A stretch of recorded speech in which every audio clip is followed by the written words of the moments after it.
সালে 2006 সাল থেকে প্রথমে অ্যাকচুয়ালি সেই বয়সে আমি আমার জন্য নিজের জন্য হোম খুঁজতে বেরিয়েছিলাম, যেহেতু আমার একটি মেয়ে। আমার কনসেপশন ছিল যে আমাকে বৃদ্ধাশ্রমে যেতে হবে, বা আমি একটা এরকম বৃদ্ধাশ্রমে যেতে হবে আর কি, যেহেতু একটি মেয়ে।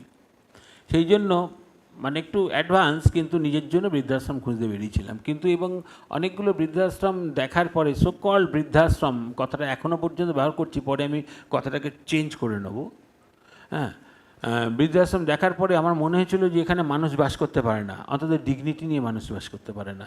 তখন আমি এটার উপর একটা প্রজেক্ট, যেহেতু থিসিস, ডিজাস্টেশন এগুলো সব লিখতে হতো, করতে হতো বলে স্বভাব ছিল, ভার্বাল ওপিনিয়ন সার্ভে, বিভিন্ন রকম সার্ভে টার্ভে করে আমি একটা থিসিস লিখি, এবং বোস্টন প্রেস ইউএসএ থেকে আমি এবং বিএনসিসিআই থেকে আমি একটা ফার্স্ট প্রাইজও পেয়ে যাই, একটা শেল্টার অ্যাকোমোডেশন, যার এটা দেখতে পাবেন কল্যাণীতে গঙ্গার ধারে, যেটা এখন বাস্তবায়িত হচ্ছে। পেয়েছিলাম 2007 সালের নভেম্বরে। তারপরে শ্রীরামপুরে একটা হোম করি, যে হোমের ছবি কিছু দেখেছেন। সেই হোম করার পরে পার্টনারশিপে বিজনেস তৈরি শুরু করা হয়। তারপরে সেটা বিজনেসটা করতে গিয়ে দেখলাম এটা বিজনেস করতে পারছি না আমি, রাদার পার্টনারদের সাথে মতবিরোধ হয়। আমরা সংগঠন তৈরি করি, মামলা মোকদ্দমা অনেক কিছু হয়। হওয়ার পরে আলটিমেটলি 2017 সালে এক বস্তা পালিয়ে আসি পুলিশের তাড়া খেয়ে, অশোকনগরে শুরু করি, সেই থেকে অশোকনগরে চলছে। কিন্তু নেভার গিভ আপ, যে এটা শিখেছি যে হাল ছাড়িয়ে চালিয়ে যাচ্ছে, এখন আজকে এইখানে। তা এইটা করতে যে না, আমরা দেখেছি কীভাবে রাদার ওয়েস্ট বেঙ্গলের ক্ষেত্রে কীভাবে সিনিয়র সিটিজেনরা চিটেড হচ্ছেন। আমি আজকে এই মানে চিটিং থেকে কীভাবে বাঁচবেন সেইটা আমার বেসিক শেখাতে চাইছি। আমি আর বৃদ্ধাশ্রমের বা আমাদের যেটা করছে আবাসনে কোনো প্রচার করতে আসিনি, কিন্তু আমি মডেল করতে চাইছি এবং বলতে চাইছি যে আমরা রোল মডেল হচ্ছি। আমাদের সামনে তো আমরা যে হোম করছি বা আমরা যা করছি এর সামনে কোনো রোল মডেল নেই, আমরা আমাদের বুদ্ধি অনুসারে করতে হচ্ছে। কিন্তু আরও কেউ করুক, অন্য কোনো সংগঠন করুক, আমরা চাইছি, আমরা তাকে সার্ভিস দেবো, সাপোর্ট দেবো, যে তোমরা এইভাবে বানাও।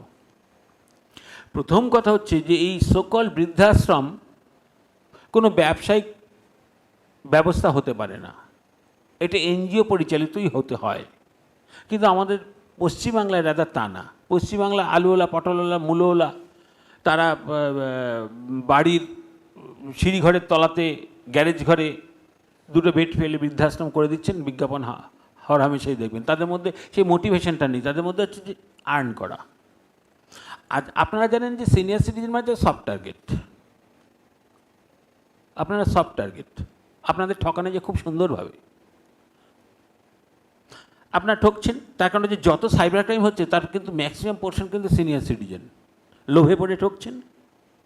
আর 2 নম্বর হচ্ছে আপনি আমাকে একটা টাকা দিলেন, সেই টাকাটা আপনি চলে গেলেন, আমার সাথে মতবিরোধ হলো, সেই টাকাটা আমি আপনাকে রিটার্ন দিলাম না, আপনি আমার সাথে পারবেনই না করতে। কেস করবেন, কেস করতে যে যতবার কোর্টে যেতে হবে, দৌড়তে হবে, তখন আপনি ধরে নেবেন গেল টাকাটা। এবং আপনারা এমন একটা এজে এসেছেন যে এজে এসে আপনাদের যে হার্ড অ্যান্ড মানিটা, যেটা আপনাদের ডিপোজিটের মানি সেভিংস আছে, সেই টাকা থেকে যদি কিছু টাকা হারিয়ে যায় কোনোভাবে, তাহলে সেটা কিন্তু আর রিকভার করার আপনাদের জায়গা নেই। একটা এজ অফ 40 ইয়ার্সে যদি একটা লোক যদি 5 লাখ টাকা কোনো কারণে গ্যামলিং হোক, যাই হোক, রাস্তায় পড়ে গিয়েও যদি হারিয়ে যায়, সে কিন্তু সেটা রিকভার করে নেবে, কারণ তার এজটা রয়েছে। আপনার এই এজ এসে পারবেন না। সুতরাং আপনাদের কাছে প্রত্যেকটা নয়া পয়সা মূল্যবান, জুডিশিয়াস ইউজ করতে হবে, ঠিক ঠিক ঠিক ঠিক জায়গায় টাকাটাকে কাজে লাগাতে হবে। সেই জায়গাটা দাঁড়িয়ে আছি আজকে। এইটা নিয়ে অনেক দিন ধরে ভাবছি, কোনো একটা সেমিনারে মনে ছোট একটু আলোচনাও করেছিলাম যে কীভাবে প্রথম কথা বৃদ্ধাশ্রম কাকে বলে। আজকে আপনারা হাত তুলুন, আপনাদের একটা ওপিনিয়ন সার্ভে করি, সেটা হচ্ছে আপনারা হাত তুলে জানাবেন আপনারা কে আজকে গাছতলা বা স্টেশনের থেকে উঠে এসেছেন বলুন, মানে আজকে এই প্রোগ্রামে এসেছেন, হাত তুলুন। লাগবে না, লাগবে না, আমি দেখতে পাচ্ছি সব। লাগবে না? দেখুন আপনারা একজন হাত তুললেন না, তার কারণ আপনারা কোনো না কোনো একটা বাড়ির ছাদ থেকে এসেছেন, আপনাদের একটা ছাদ থেকে এসেছেন, সেটা হায়ার্ড হতে পারে, রেন্টেড হতে পারে, বা নিজের বাড়ি হতে পারে। এবং এখানে আপনারা যারা রয়েছেন, আমি জানি অনেকেরই একাধিক বাড়ি আছে, তবু আজকে যে কজন এসেছেন, স্ট্রেংথটা মনে হয় 94 শুনলাম। 97, আচ্ছা 97।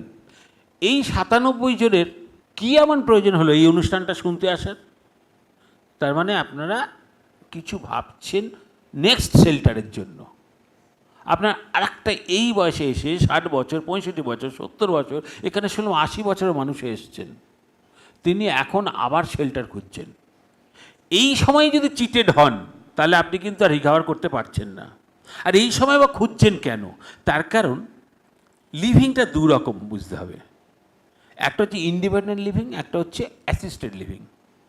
জীবনের দুটো প্রান্ত, মানে যখন আপনি ইনফ্যান্ট পর্যন্ত বা 2 বছর, 3 বছর, 4 বছর, 5 বছর একটা বয়স, সার্টেন বয়স পর্যন্ত, এবং শেষের দিকে তখন অ্যাসিস্টেড লিভিং থাকে।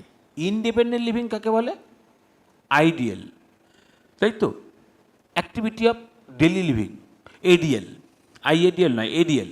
অ্যাক্টিভিটি অফ ডেলি লিভিং স্কোরটা যখন আপনার লো থাকছে, মানে আপনি নিজের চুলটা আঁচাতে পারছেন, নিজে হাতে খেতে পারছেন, নিজে জামাটা পরতে পারছেন, নিজে স্নান করতে পারছেন, অ্যাক্টিভিটি অফ ডেলি লিভিং যখন আপনি সবকটা প্রিজার্ভ করছে, দ্যাট ইজ ইন্ডিপেন্ডেন্ট লিভিং। আপনি নিজে গাড়িটা ধরে যেতে পারছেন, আপনি রাঁধতে পারেন, হয়তো আপনি একজনকে রাঁধার জন্য রাঁধুনি রেখেছেন, ঘরটা মুছতে পারেন, মোছার জন্য রেখেছেন, কিন্তু সেটা পড়ছে না। কিন্তু আপনি নিজে চুলটা আঁচড়াতে পারছেন না, জামাটা পরতে পারছেন না, একজন কেয়ার প্রোভাইডার দরকার হচ্ছে, মানে একজন সাপোর্ট দরকার হচ্ছে, দ্যাট ইজ অ্যাসিস্টেড। তা জীবনে দুটো প্রান্তে অ্যাসিস্টেড লিভিং হচ্ছে, মাঝখানের সময়টা আপনাদের কী লিভিং হচ্ছে না? ইন্ডিপেন্ডেন্ট লিভিং হচ্ছে। তখন আপনারা নিজে ঘুরছেন, করছেন, বেড়াতে যাচ্ছেন, আজকে এসছেন, আপনার প্রত্যেকে যারা এসছেন তারা এখনও পর্যন্ত আপনারা ইন্ডিপেন্ডেন্ট লিভিংয়ে আছেন। আপনাদের একজনও এখনও আসেননি যাকে কেয়ার প্রোভাইডারের সাথে নিয়ে আসতে হয়েছে, যে তিনি তার হাত ধরে এসেছেন। তাহলে এই জীবনের যখন প্রথমটা শুরুটা যখন আপনার হচ্ছে, তখন কিন্তু মামা, কাকা, দাদা, মা, বাবা, দাদু, নানি, যা বলুন, যত রকম সব হামলে পড়েছে বাচ্চাটার উপর, বাচ্চাটাকে মানুষ করতে হবে, বড় করতে হবে, এ কাঁদছে, ও ন্যাপি পাল্টাচ্ছে, এ করছে, তখন অনেক লোক। কিন্তু শেষ জীবনে সে আপনার পাশে কেউ নেই, ফাঁকা হওয়ার কারণ অনেক। এবারে সোশিওলজির যদি যাই তাহলে অনেক কথা বলতে হয়, মাথার মধ্যে সবসময় সোশিওলজি, ডেমোগ্রাফি, অমুক তমুক, স্ট্যাটিস্টিক্স, এগুলো সবসময় সারাদিন পড়াশোনা করি বলে গজ করে, এক্ষুনি ভরভর করে বলতে শুরু করলে আপনার উঠে চলে যাবেন, বলবেন আগে টিফিন দিয়ে বাড়ি যাই। হ্যাঁ, সেগুলো দরকার নেই, গল্পের মতো শোনা যাক। আমি অনেকগুলো বানিয়েছি, পিপিটি বানিয়েছি, কিন্তু গল্পের মতো বলা যাক। আচ্ছা, তাহলে প্রথমে আসি তাহলে আপনাদের ইন্ডিপেন্ডেন্ট লিভিং বা অ্যাসিস্টেড লিভিং। তাহলে আপনারা বুঝতে পারছেন, আপনারা একটা সময় অ্যাসিস্টেড লিভিংয়ে যেতে চলেছেন। আজকে নেই, কিন্তু আজকে আপনারা নিজেরা হেঁটে এসেছেন, কিন্তু সেই জন্যই আজকের অনুষ্ঠানে আপনারা এসেছেন।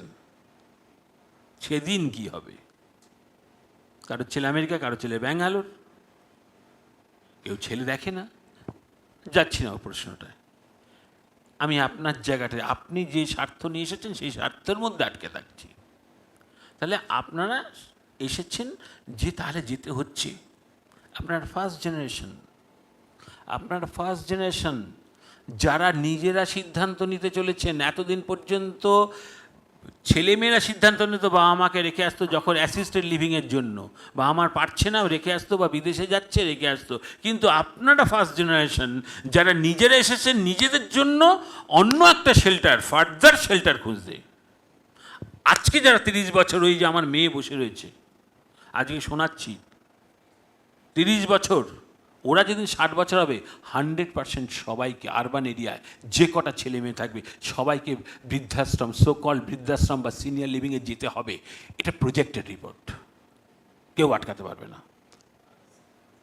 আমাদের সোসাইটি যেভাবে এগোচ্ছে যেভাবে হচ্ছে, যেটা বিদেশে অলরেডি হয়ে গেছে। আমরা তো আমেরিকাতে 50-100 বছর পিছিয়ে আছি তো, অন্তত এই ধরনের স্ট্রাকচারে। সুতরাং এদের যেতেই হচ্ছে। আর আপনার ফার্স্ট জেনারেশন, আপনারা শুরু করেছেন। আপনার ফার্স্ট জেনারেশন আপনারা গ্যাসের রান্না শুরু করেছেন, আপনাদের মাসি কাকিমারা কয়লার উনুনে কাঠ পুড়িয়ে রান্না করেছেন, আপনারা গ্যাস দিয়ে শুরু করেছেন। আপনার ফার্স্ট জেনারেশন টিভি দিয়ে শুরু করেছেন, আপনার ফার্স্ট জেনারেশন বোতাম টেপা ফোন, তারপর স্মার্টফোন শুরু করেছেন। এই যে ট্রানজিশন পিরিয়ড সোসাইটির, তাহলে একটা জিনিস শিখলাম যে ফ্রি লিভিং, অ্যাসিস্টেড লিভিং, আপনার অ্যাসিস্টেড লিভিংয়ে পড়তে পারেন সেই আশঙ্কা তৈরি হয়েছে, সেই জন্য আপনারা আজকের অনুষ্ঠানে এসেছেন এবং জানতে এসেছেন ঠকে যাতে না যাই কোথায় যাব। নামটাম তো আজকের অনুষ্ঠানে নয়, কীভাবে খুঁজবেন সেগুলো শেখানো। তার আগে এবারে জানি ক্যাটাগরাইজেশন। আমরা জানি বৃদ্ধাশ্রম, যেমন আমাকে ফোন করে অনেকে যে আচ্ছা এখানে আছে, আমি বলি হ্যাঁ আমাদের অ্যাসিস্টেড লিভিং আমরা শুধুমাত্র অসুস্থ ব্যক্তিদের রাখি। একটু জানিয়ে রাখি, সেটা হচ্ছে অশোকনগরে যে আমাদের আবাসন আছে সেটা হচ্ছে assisted senior living. Assisted senior living কাকে বলে সেটা পরে জানতে পারবেন। আমাদের অ্যাসিস্টেড সিনিয়র লিভিং, আমাদের এখানে শুধুমাত্র অসুস্থ ব্যক্তিরা থাকেন, বা অ্যাসিস্টেড লিভিং এখানে ডিসেবল পার্সনসরা থাকে। ও তাহলে এটা বৃদ্ধাশ্রম নয়, তো অ্যাসিস্টেড সিনিয়র লিভিং আর বৃদ্ধাশ্রম। বৃদ্ধাশ্রমকে যদি একটু পরিষ্কার ভদ্র ভাষায় বলি সিনিয়র লিভিং, তাহলে হয়ে গেল। সিনিয়র লিভিং কথাটা আমরা জানলাম। বৃদ্ধাশ্রম কথাটা এখন অবসলিট হয়ে গেছে। আগে তো বুড়ো বলা হতো, ওল্ড এজ বলা হতো, এখন সিনিয়র সিটিজেন বলা হচ্ছে। ঠিক সেইভাবে টার্মিনোলজিক্যাল চেঞ্জ হচ্ছে। তাহলে সিনিয়র লিভিং বললাম। এবারে সিনিয়র লিভিংয়ের মানে ব্রড ক্যাটাগরি, ডাক্তার। কিসের ডাক্তার? না মানুষের অথবা পশুর। মানুষের ডাক্তার হলে হ্যাঁ উনি ডাক্তারবাবু। তারপরে তো আপনি প্রশ্ন করেন কিসের ডাক্তার? উনি বলেন কার্ডিওথোরাসিক সার্জেন, আপনি বলেন আমি ইএনটি সার্জেন, উনি বললেন মেডিসিনের ডাক্তার। তার মানে ক্যাটাগরাইজেশন হতে শুরু করলো, তাই তো? তা এখানে এবারে আসুন আমরা প্রথম হচ্ছে ক্যাটাগরাইজেশনটা বুঝি। আমাদের কিন্তু বেঙ্গল এটা নেই, এই ক্যাটাগরাইজেশনটা নেই, হয়নি, কিন্তু এটা আসবে। আবার বলছি আপনার ফার্স্ট জেনারেশন এগুলো দেখেননি, এবার দেখবেন। ক্যাটাগরাইজেশনে যদি আমরা আসি, আচ্ছা সিনিয়র লিভিং দুটো, ফ্রি একটা আর পেইড একটা। ফ্রি পেড নিয়ে বেশি আলোচনা করে লাভ নেই, আপনার জেনে গেছেন। ফ্রি হচ্ছে রান বাই এনজিও মেনলি, বা গভর্নমেন্ট, সেমি গভর্নমেন্ট কোনো অর্গানাইজেশন যারা, বা কোনো চ্যারিটেবল ট্রাস্ট যারা চালাচ্ছে, যারা পে করছে, তার বেনিফিশিয়ারিরা থাকছেন। তারপর হচ্ছে একটা পেডও প্রধানত হতে পারে, এনজিও হতে পারে, বা বিজনেস মডেল হতে পারে। এখন বিজনেস মডেল কর্পোরেট কনসেপ্টে হচ্ছে। এনজিও বলে যে কর্পোরেট হবে না তা নয়, সেটাও হয়। আমরা অ্যাকচুয়ালি সোশ্যাল এন্টারপ্রেনার, আমরা কর্পোরেট কনসেপ্টেই কাজটা করে থাকি আর কি। এনজিও কিন্তু কর্পোরেট কনসেপ্টে কাজ করে থাকি। এনিওয়ে সেটা পরের কথা, সেটা অন্য জায়গায় চলে গেলাম। এনজিও কাকে বলে যে প্রশ্নে চলে গেলাম। সেটা হচ্ছে যে এটা থেকে একটু সরে যাই। ইন্ডিপেন্ডেন্ট লিভিং আপনারা জেনে গেলেন, তার মানে সোকল সিনিয়র লিভিং। এরপরে আসছি অ্যাসিস্টেড লিভিং। অ্যাসিস্টেড কথাটাকে বুঝতে পারছেন, অ্যাসিস্ট্যান্স লাগে যেখানে মানে আপনার বেঁচে থাকার জন্য সাহায্য লাগে। তাহলে এডিএল মানে অ্যাক্টিভিটি অফ ডেলি লিভিং, আপনার ডেলি লিভিংগুলো অ্যাক্টিভিটি হচ্ছে, সেখানে আইএডিএল হয়ে গেল, মানে ইনস্ট্রুমেন্টাল হয়ে গেল। এই সেই ইনস্ট্রুমেন্টাল বলতে অ্যাসিস্ট্যান্স, হিউম্যান অ্যাসিস্ট্যান্স, মানে আয়া যাকে গোদা বাংলায় বলে, বা কেয়ার প্রোভাইডার, তার হেল্প লাগছে, তা দ্যাট ইজ অ্যাসিস্ট্যান্স। সেখানে তাহলে এমন কোনো আবাসন, যেটা আমাদের আছে অশোকনগরে বা হাবড়াতে যেগুলো হচ্ছে, এমন কোনো আবাসন যেখানে অ্যাসিস্ট্যান্স পাচ্ছি, মেডিকেল সাপোর্ট পাচ্ছি, রিক্রিয়েশনাল সাপোর্ট পাচ্ছি। সাইকোলজিস্ট আছে, যেটা বলছিলেন যে সাইকোলজিক্যাল উনি বলছিলেন, তা আমাদের এগুলো রয়েছে। বিভিন্ন রকম মোটিভেশনাল ক্লাস হয়, হয়, এরকম অনেক কিছু ও করে, অনেক কিছুই করে। বিভিন্ন রকম স্ট্যাটাস রিপোর্ট তৈরি করতে হয়, বিভিন্ন স্কেল করতে হয়, ড্যাশ স্কেল, অমুক স্কেল করে সব বের করা হয়, তার সাইকোলজিক্যাল স্ট্যাটাসটা কী আছে, এগুলো করা হয়। তাহলে medical support, psychological screening, psychological support, recreational program, হ্যাঁ, মিল প্ল্যানিং, মানে আপনি কী খাবেন তার জন্য আমাদের ডায়েটিশিয়ান আছে। ডায়েটিশিয়ান বলে দিচ্ছে আপনি কী খাবেন, আপনার এই হেলথ স্ট্যাটাস, আপনার সুগারটা বেশি আছে, আপনার কোলেস্টেরলটা বেশি আছে, আপনার ইউরিক অ্যাসিড বেশি আছে, সুতরাং এনার এই ডায়েট, ওনার এই ডায়েট, একে বলে ইন্ডিভিজুয়ালাইজড ডায়েট। তাহলে আপনার ডায়েট একরকম, ওনার ডায়েট একরকম। দেখো না, আমরা চাইবো আপনার এক্সপেক্টেন্সি, লাইফ এক্সপেক্টেন্সি হায়ার, আপনাকে বেশি দিন বাঁচিয়ে রাখতে চাইব, এবং কোয়ালিটি অফ লাইফ বেটার করতে হবে। তাহলে এটা হচ্ছে অ্যাসিস্টেড লিভিংয়ের মধ্যে পড়লো। এরপরে হচ্ছে মেমোরি কেয়ার, এটাও অ্যাসিস্টেড লিভিংয়ের মধ্যে আবার কিছু ক্যাটাগরিজেশন আছে। মেমোরি কেয়ার মানে আপনারা জানেন যে ডিমেনশিয়া বা অ্যালঝাইমার্স ডিজিজ, এই নামগুলো যদি আপনারা শুনে থাকেন, আপনারা অনেকেই জানেন আমাদের পশ্চিমবাংলায়, ভারতবর্ষেটা অ্যাভারেজ যেটা বলি, ভারতবর্ষে এখন 6% সিনিয়র সিটিজেনের ডিমেনশিয়া হচ্ছে। এই সংখ্যাটা কিন্তু আগে কম ছিল, এবং দক্ষিণের দিকে এবং পূর্ব দিকে বেশি আছে। পাহাড়ি অঞ্চলে নেপাল দরকার নেই আমার, নেপাল তো দেশের বাইরে, আমাদের এদিকে হিমাচল প্রদেশ বলুন, কাশ্মীর বলুন, বা এদিকে অরুণাচল প্রদেশ বলুন, এখানে অলমোস্ট জিরো ডিমেনশিয়া এখানে দেখতে পাওয়া যাচ্ছে না। কিন্তু কেরালায় ও যেটা বললো যে লিটারেসি রেট বেশির জন্য ওল্ড এজ হোম হচ্ছে, নট দ্যাট। লিটারেসি রেটটা একমাত্র কারণ নয়, তুমি বলছিলে তখন। তার কারণ হচ্ছে যেখানে, তাহলে আমরা কি দেখলাম আগের স্ট্যাটিস্টিক্স, যদিও স্ট্যাটিস্টিক্সের মধ্যে অনেক রয়েছে, আরও অনেক বেশি, কারণ আমাদের ইন্ডিয়াতে এখন 2100 হোম রয়েছে এবং ডে টু ডে রেগুলার ব্যাঙের ছাতার মতো বাড়ছে। তাহলে এই লিটারেসি রেট নয়, লিটারেসি রেট বাড়ার জন্য জিডিপি বাড়ছে। অঙ্কটা বুঝুন, জিডিপি বাড়ছে মানে আপনাদের সবার রোজগার বাড়ছে, পকেটে টাকা আসছে। পকেটে যখনই টাকা হচ্ছে, আপনি তখন স্বাধীনভাবে বাঁচতে চাইছেন, তখন আপনার পারচেস ক্যাপাসিটি বেড়ে যাচ্ছে, তখন আপনি ফ্রি হোমে যাচ্ছেন না। আপনি যখন হাসপাতালে, সরকারি হাসপাতালে না যেয়ে আপনি মেডিক্লেম করে অন্য জায়গায় গেলেন, আপনি প্রাইভেট হসপিটালে গেলেন, তার মানে আপনার পারচেস ক্যাপাসিটি বেশি আছে, আপনি কিনতে পারছেন। তার জন্যই এগুলো হচ্ছে। আবার উল্টো দিকে যদি বলি, তাহলে লিটারেসি রেট কি হরিয়ানার রাজস্থানে কম, হরিয়ানাতে কম, পাঞ্জাবে কম? Not that. ওখানে আবার সোসাইটাল স্ট্রাকচারটাই এমন, ওখানে একান্নবর্তী পরিবার এমন সোসাইটির বাঁধন যে ওখানে প্রয়োজনই হচ্ছে না। এটাও কিন্তু ভাবতে হবে, অনেক গভীর। এগুলো ভাবলে, বিশ্লেষণ করলে, অ্যানালিসিস করলে, রিসার্চ করলে, স্টাডি করলে অনেক অনেক অনেক কিছু উত্তর বেরোয়। এককালে করতাম, এখন বুড়ো হয়ে গেছে, এখন গুমুদ ঘাঁটি বলে আর সব স্টাডি রিসার্চ সব চলে গেছে। আচ্ছা, সেটা হচ্ছে তাহলে মেমোরি কেয়ার মানে কি? মেমোরি কেয়ারটা একটু বলে নিই, ওটা বলা হলো না মনে হচ্ছে। মেমোরি কেয়ার হচ্ছে কি, যে তার মানে এই হোমগুলোকে যারা শুধুমাত্র ডিমেনশিয়া পেশেন্টকে রাখছে, যারা স্মৃতিভংশ রয়েছে তাদেরকে যারা রাখছে, তাদেরকে মেমোরি কেয়ার হোম বলা হচ্ছে। আমাদের দেশে যদি বলেন মেমোরি কেয়ার হোম, এই নামটাই জানে না অনেকে। ডিমেনশিয়া পেশেন্টদের যেখানে রাখা হয়, শুধুমাত্র ডিমেনশিয়া পেশেন্ট, সেটা স্পেশালাইজড হতেই হবে। তার কারণে ওদের অনেক ট্রেনিং দিতে হবে, ওদেরকে যারা হ্যান্ডেল করবে, যে কেয়ার প্রোভাইডার, তাদের স্পেশালি ট্রেন্ড হতে হবে, তাদেরকে কীভাবে তুলতে হবে। তারা ডিমেনশিয়া পেশেন্ট খেতে চায় না, ডিমেনশিয়া পেশেন্ট অ্যাগ্রেসিভ হতে পারে, dementia patient aggressive sexual behaviour দেখাতে পারে, ডিমেনশিয়া পেশেন্ট ভুলে যায় বলে ডেজের সাথে ওরিয়েন্টেশন হারিয়ে ফেলে, সুতরাং তাদেরকে হ্যান্ডেল করতে হয়। সুতরাং সেক্ষেত্রে স্পেশালাইজড কেয়ার প্রোভাইডার দরকার। এমনি সাধারণ আয়া টায়া যা থাকে ছেড়ে দিয়ে হবে না। যদিও যে কোনো হোম চালাতে গেলে যেসব কেয়ার প্রোভাইডার থাকবে তাদের কিছু ট্রেনিং নিতে হবে। এরকম জেরন্টোলজিক্যাল কেয়ার প্রোভাইডার ট্রেনিং হয়, সিএমআই যে দিয়ে থাকে, বা আজকে ডক্টর ধীরেশ মুখোপাধ্যায় আসলেন না, তারা বাঁচবে বলে একটা সংগঠন থেকে দিয়ে থাকেন।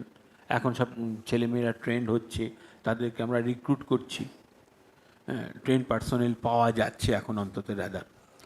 তাহলে ডিমেনশিয়া পেশেন্টকে হ্যান্ডেল করার জন্য স্পেশালাইজড হোম দরকার।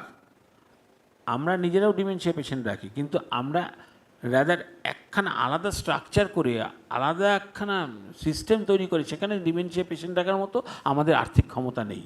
মানে ওটা স্ট্রাকচারটা তৈরি করতে গেলে তো আলাদা টাকা লাগবে। টাকা হওয়ার পরে তারপর তো পেশেন্টরা আসবে, তারপর আমাদের চলবে, তারপর আমরা ওটাকে সাস্টেন করব।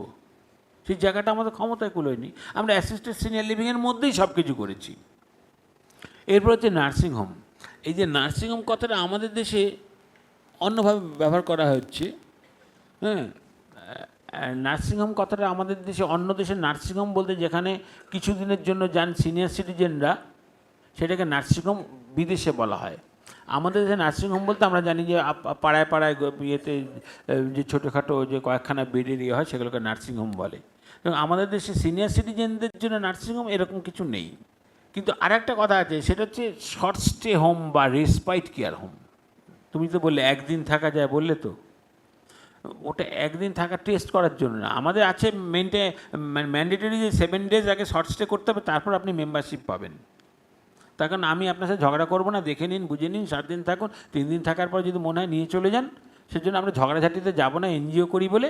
সুতরাং যা যা বোঝার বুঝে নিন, আপনি দেখে নিন, খুলে করে বুঝে শুনে নিন, থাকলে থাকুন, নাহলে 7 দিনের মধ্যে আপনি চলে যেতে পারবেন। আপনার কোনো রকম এগ্রিমেন্টে যেতে হবে না, কোনো সাইন টাইন কিচ্ছু করতে হবে না, পে অ্যান্ড স্টে মেথড।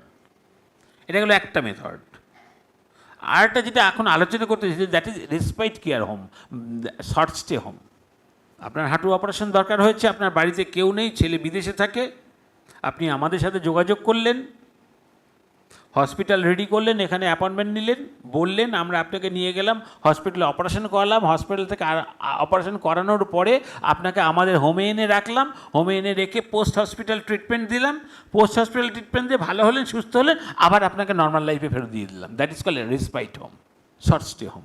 এটা আমাদের আছে, এটা চলে, আমাদের প্রচুর চলে, এটা আমাদের খুব চলে, আমাদের আলাদা রুম আছে, রয়েছে। এটা একটা সাপোর্ট সার্ভিস। আপনাদের অনেকেই আছেন যারা বাড়িতে একা থাকেন, তাদের ক্ষেত্রে এই সাপোর্ট সার্ভিসগুলো দরকার হয়। আরেকটা আছে হচ্ছে হসপিস। হসপিস হচ্ছে staying accommodation for dying patient. এখানে লেখা আছে কি? হ্যাঁ, আছে।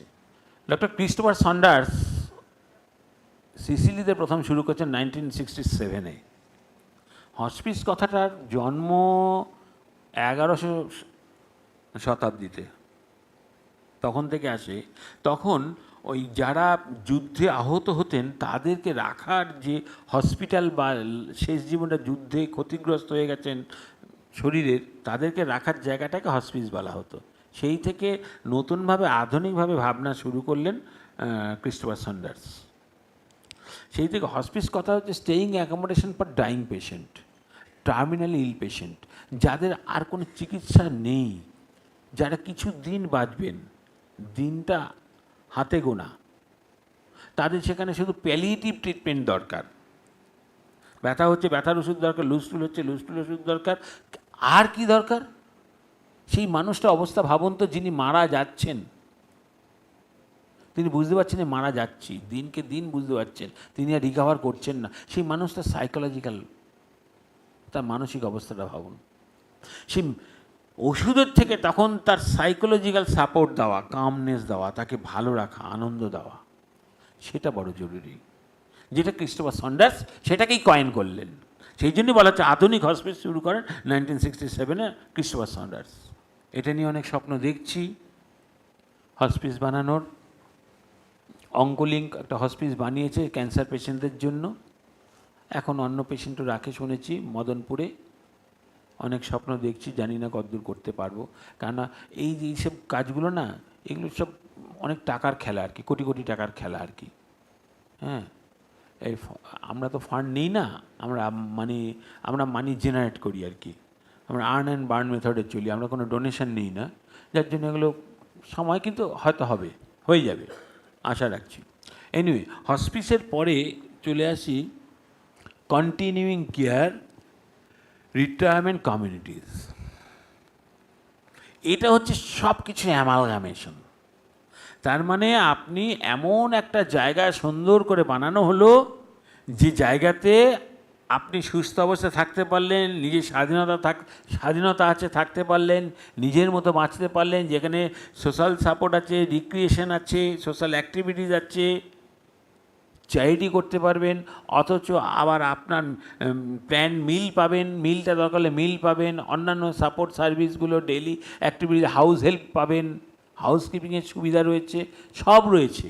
কিন্তু আবার যখন অসুস্থ হবেন তখন কিন্তু সেই হোম থেকে বের করে দিচ্ছে না। আমাদের দেশের চরিত্রটা কোথায়? আপনি কোনো ওল্ড এজ হোমে যাবেন, সিনিয়র লিভিংয়ে যাবেন, ভর্তি হবেন, সেটা নিয়ে পরে বলছি, অনেক গল্প আছে এখানে, যে গল্প তো আসেনি। যাবেন, তবু বলে রাখি, যাবেন, যখন অসুস্থ হবেন তখন তার রেসপন্সিবিলিটি তারা নেবে না, তখন আপনার আত্মীয়ের ঘাড়ে তুলে দেবে। সুস্থ করে দিয়ে যান। আমি এমন হোম জানি কলকাতায় রয়েছে, যেখানে আপনাকে মেডিকেল চেক আপ করে আপনি ফিট, তবেই আপনি ঢুকতে পারবেন। সিনিয়র সিটিজেন ফিট তো থাকবেই না, সেইটা তো মেনে নিতে হবে, সেইটাই তো আমাদের কাজ। কিন্তু যেদিন অসুস্থ ধরুন ফিট আসলেন, 6 মাস বাদে অসুস্থ হয়ে পড়লেন, তখন তাকে কিন্তু তাকে এক্সপেল করা হবে, চলে যেতে হবে সেই হোম ছেড়ে।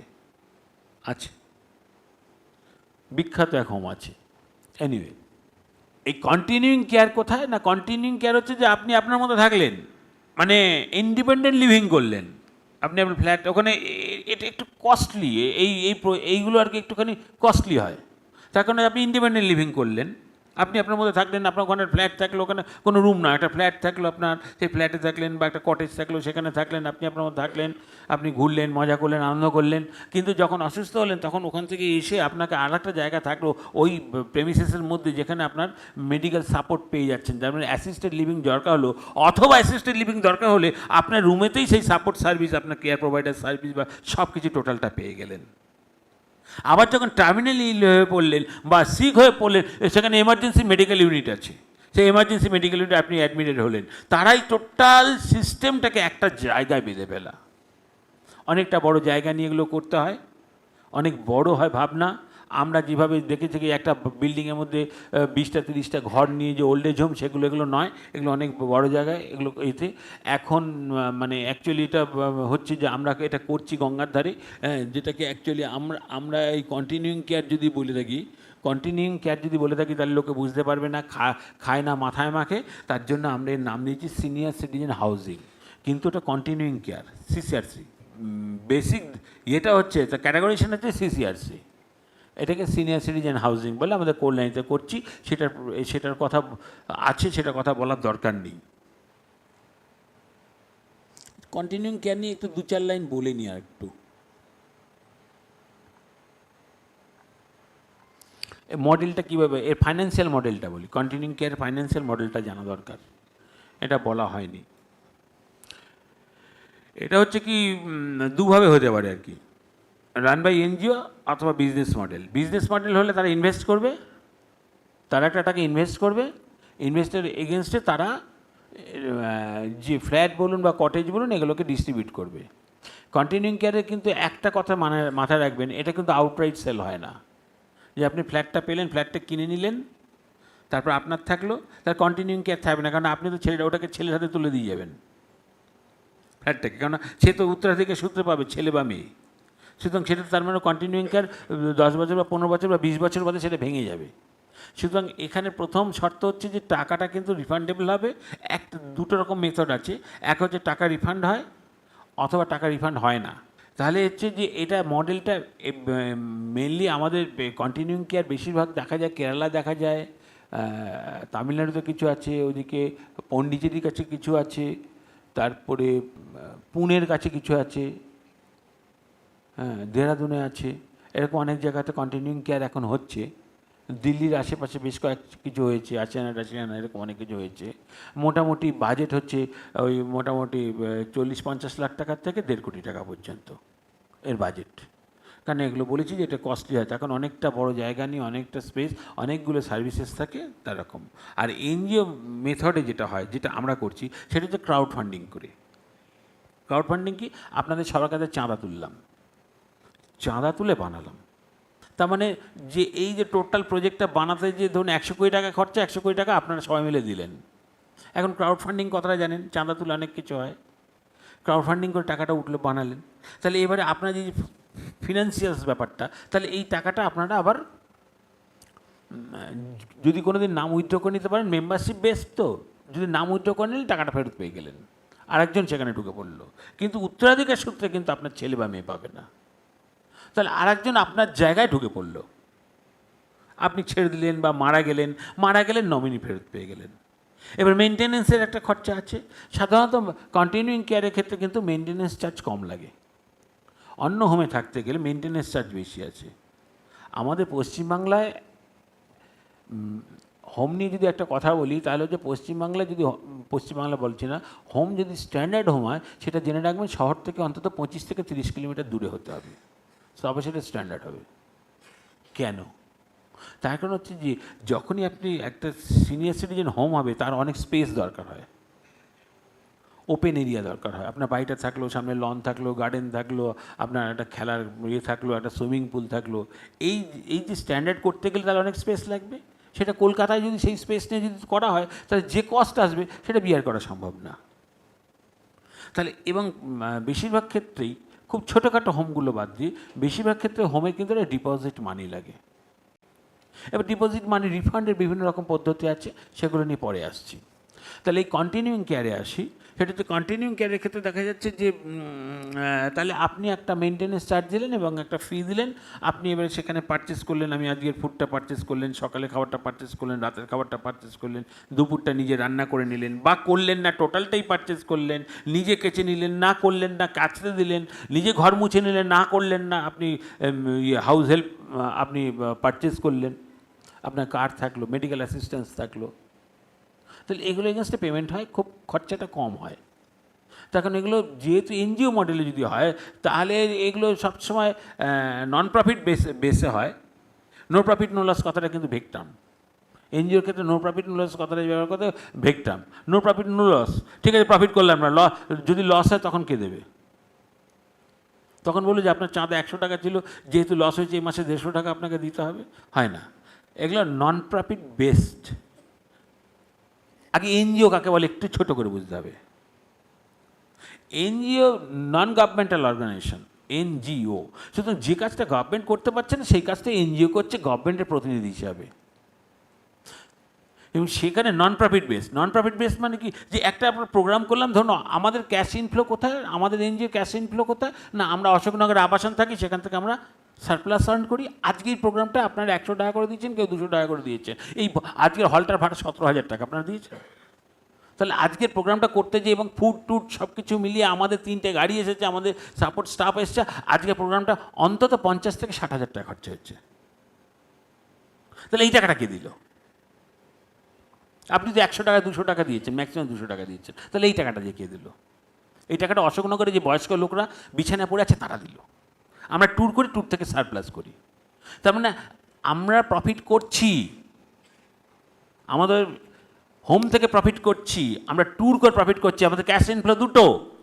সেই পয়সাটা দ্যাট ইজ কল প্রফিট নয়, প্রফিট কাটা, একে বলে সারপ্লাস।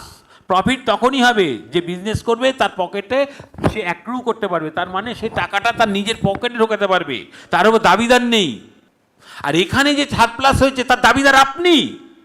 আপনি একজন সিনিয়র সিটিজেন, ঠিকানা সিমলে সিনিয়র সিটিজেন ওনস ইনস্টিটিউশন, আপনি যাবেন অডিট রিপোর্ট দেখে নেবেন, আপনার অধিকার আছে সিনিয়র সিটিজেন হিসাবে ঠিকানা সিমলার প্রত্যেকটা কাগজ দেখার। সুতরাং আজকে যে খরচাটা হয়েছে সেই খরচাটা কিন্তু ওইখানে যে বয়স্ক লোকরা, অসুস্থ লোকরা শুয়ে আছে তারা দিচ্ছেন। এরকম প্রোগ্রাম করতে হচ্ছে আমাদের, অ্যাওয়ারনেস প্রোগ্রাম, কারণ এটা আমাদের সোসাইটাল ইয়ে থাকে, আমাদের এগুলো করতে হবে, দায়বদ্ধতা আপনাদের শেখানো। তা এবারে হচ্ছে এর মডেলের মধ্যে আছে আরও মডেল আছে, যে আপনি একটা ওয়ান টাইম পেমেন্ট দিলেন, যে না আমি লাইফ টাইম পেমেন্ট দেবো, আর তোমার সাথে টাকা পয়সা সম্পর্ক না, একবার দেবো যে কদিন বাঁচি। তার অনেক বিপদ আছে। গলা টিপে মেরে দিল, ওষুধ দিল না, পরে বলছি সেটা হয়। তা এরকম মডেল আছে ফাইন্যান্সিয়ালস আর কি। তবে সবসময় যখন আপনি একটা ম্যাক্সিমাম টাকা ইনভেস্ট করছেন এই ধরনের কন্টিনিউইং কেয়ারে, সেক্ষেত্রে কিন্তু মান্থলি এক্সপেন্স কম হয় সবসময়। হসপিস বললাম, আর কি বলবো, এটা আর কি আছে দেখে নি, একটুখানি চোখ বুলিয়ে নি। এইগুলো বললে অনেক কিছু বলা যায়, বলেছি তো, কোয়ালিটিটা ভালো হবে, skill nursing care, memory care service, financial concession, monthly fees বললাম, ডেলি অ্যাক্টিভিটিস কী কী থাকবে না থাকবে, ফুড টুড কী থাকবে সেটা বললাম। এরপরে আমরা চলে আসি কি করে ভালো বৃদ্ধাশ্রম চিনবেন, এটা হচ্ছে বড় কথা। আপনাকে ওখানে হোম থেকে এসেছেন, কেউ আছেন? হাত তুলবেন। কেউ আসেননি। মানুষ যখন কোনো হোমে যান, মানে সিনিয়র লিভিংয়ে যান, সিনিয়র সিটিজেনরা, তার আগে কিন্তু বেশ কয়েক বছর ধরে ভাবেন যাব কি যাব না, ডায়ালেমা। আগেকার দিনে বাবা মাকে হোমে রেখে আসলে ছেলেকে গালাগালি দিত, পাড়া প্রতিবেশীরা খারাপ কথা বলতো। ওল্ড এজ হোম একটা নেগেটিভ টার্ম, বৃদ্ধাশ্রম একটা নেগেটিভ টার্ম ছিল, লোকে খারাপ বলতেন। কিন্তু এখন মানুষ নিজে থেকেই হোমে যাচ্ছেন এবং ডিসিশন নিতে অনেক সময় নিচ্ছেন। অনেক আপস অ্যান্ড ডাউনস থাকে, যাব কি যাব না, ছেলে দেখবে কি দেখবে না, ছেলের উইশ করবো কি না, ফাইন্যান্সিয়াল ক্যাপাবিলিটি অ্যাফোর্ড করতে পারবেন কি না, হিডেন কস্ট কী আছে, 5 বছর বাদে কস্ট আসলে কি হবে, সেদিন কি তাড়িয়ে দেবে, সেদিন কি বেরিয়ে যেতে হবে, গেলে যদি বেরিয়ে যায় তাহলে কোথায় যাব, আমার বাড়িটায় থাকবো কি যাব, অনেক ভাবনা থাকে। ঠিক মেয়ের বিয়ে দেওয়ার মতো আর কি। তাহলে প্রথম ধরুন আপনি একটা জায়গায় আসলেন, ফার্স্ট স্টেপ হচ্ছে যে আপনি ভাবলেন আমাকে হোমে যেতে হচ্ছে। আপনি আপনার যে পিকচারটা দেখলেন যে না, আমাকে হোমে যাওয়াটাই বেটার, কোনো না কোনো হোমে যাওয়াটা বেটার, এটা ফার্স্ট ডিসিশন। তারপর হচ্ছে ফাইন্যান্সিয়াল ক্যালকুলেশনস। আমরা যেটা করি না সেটা হচ্ছে যে না, আমরা সোশ্যাল ক্যালকুলেশনগুলো, সোশ্যাল প্ল্যানিংগুলো করি না আর কি। আমরা ফাইন্যান্সিয়াল প্ল্যানিং করি, সোশ্যাল প্ল্যানিংগুলো করি না। তাহলে যখন সোশ্যাল প্ল্যানিংয়ের মধ্যে যদি আপনি যখন ঠিক করলেন আমি হোমে যাব, তারপর আসলে হচ্ছে ফাইন্যান্সিয়াল ক্যালকুলেশন, যে হোমে যেতে গেলে কি খরচা, কত খরচা হতে পারে। সুতরাং আপনি তখন আপনার পকেট দেখছেন যে পকেটে আপনার কত টাকা আছে, যে আমি না 2 লাখ টাকা ডিপোজিটের হোমে যাব, না আমি 30 লাখ টাকা স্নেহদি অমর্ত্য এইরকম ধরনের হোমে যাব যেখানে 30 থেকে 40 লাখ টাকা ডিপোজিট আছে, সেরকম হোমে যাব, না আমাদের হাউজিংয়ে যাবেন, বা প্রাইমাস 82 লাখ টাকা এখন হয়েছে প্রাইমাস গাঞ্জেস, না সেখানে যাব। এটা আপনার পকেটের উপর ডিপেন্ড করছে। প্রথম সেই জায়গাটা, সেটা কিছু বলার নেই, সেই জায়গাটা ঠিক করতে হবে। তারপর হচ্ছে যে এখন আপনি গেলেন, আপনি একটা ইন্ডিপেন্ডেন্ট লিভিং করলেন, 5 বছর বাদে আপনাদের কাপল গেছেন, একজন অসুস্থ হয়ে পড়লেন, তখন যদি তার জন্য কেয়ার প্রোভাইডার লাগে, তাহলে প্রাইস এসকালেশনটা কোথায় যাবে, কস্ট এসকালেশন কোথায় যাবে। মানে আপনার দেখুন, ধরুন সে 20,000 টাকা দিয়ে কোনো একটা হোমে থাকতে শুরু করলেন, 20,000 টাকা দেওয়া শুরু করলেন, একজন অসুস্থ হয়ে পড়লেন, বললো আয়া লাগবে, এখন সে আয়ার জন্য তাহলে 10-20,000 টাকা যোগ হলো, তার মানে সেটা কিন্তু 40,000 হয়ে গেল, 40,000 হয়ে গেল। সেই 40,000 বিয়ার করতে পারবেন না, হোম থেকে বেরিয়ে চলে যাবেন, যে না বাবা আমি তো পারছি না, না লেজে গোবর হয়ে যাবেন, না ভাবতে ভাবতে স্ট্রোক হয়ে যাবে মাথায়। তাহলে এই ফাইন্যান্সিয়াল ক্যালকুলেশন, মানে 10 বছর বাদে কী হবে, তা 10 বছর বাদে কী হবে, হওয়ার জন্য প্রথম যেটা হচ্ছে যে মেডিক্লেমটা করে ফেলা। কতজনের মেডিক্লেম বা সিজিএইচএস বা কোনো রকম মেডিকেল সাপোর্ট আছে, হাত তুলুন। যাকে অল্প লোকের নেই, কিন্তু বেশিরভাগই করে ফেলেছেন, আপনারা কিছু না কিছু একটা ব্যবস্থা করে ফেলেছেন, এটা একটা গুড সাইন, গুড সাইন, তাই তো? হ্যাঁ, যে কজন আছেন সে কজন আজকে বাড়িতে যে সিনিয়র সিটিজেন মেডিক্লেম হচ্ছে, কোথা থেকে করবেন না করবেন সেটা আপনারা ঠিক করুন। নিউ ইন্ডিয়া অ্যাসুরেন্স করে, স্টার হেলথ করে, এখন সবাই মনে হয় করে। এখন সিনিয়র সিটিজেন 60 বছরের উপর থেকে 75 বছর বয়স পর্যন্ত সিনিয়র সিটিজেন মেডিক্লেম করা যায়, এবং তাতে ক্লেমও পাওয়া যায়। আমার মাও পেয়েছেন রিসেন্ট, হ্যাঁ পাওয়া যায়। সুতরাং সেটা করবেন। এবারে হচ্ছে যে এবারে যখনই মেডিক্লেম করবেন, তার প্রথম হচ্ছে একটুখানি শর্ত শিখিয়ে দিই, সেটা হচ্ছে যে পাড়ায় সব থেকে সুন্দর দেখতে যে মেডিকেল ইন্স্যুরেন্সের অফিসটা আছে, মানে এজেন্টের অফিস থাকে, তো কেউ এসে বলে হ্যাঁ বগলে একটা ফাইল নিয়ে এসে বললো, আমার মায়ের ক্ষেত্রে যেটা হলো আর কি, ফাইল নিয়ে এসে একজন মহিলা বেহালা থেকে এসে আমার মাকে করে দিয়ে বেহালা স্টার হেলথে করে দিল। সে কি ঝামেলা, সে ছেড়ে দিল, না আমি এখন স্টার হেলথ করি না, সেই ইয়েটাকে তুলে এনে শ্রীরামপুরে নিয়ে আসা, সে অনেক হ্যাপা পোহাতে হলে সেই পলিসিটাকে নিয়ে এসে। সেরকম যাতে না হয়, আপনার পাড়ার আশেপাশে পরিচিত বেশ সুন্দর ঝাঁ চকচকে অফিস আছে, সেই রকম জায়গায় যাবেন, অন্তত বুঝবেন সে উঠবে না, মানে সাপোর্টটা পাবেন।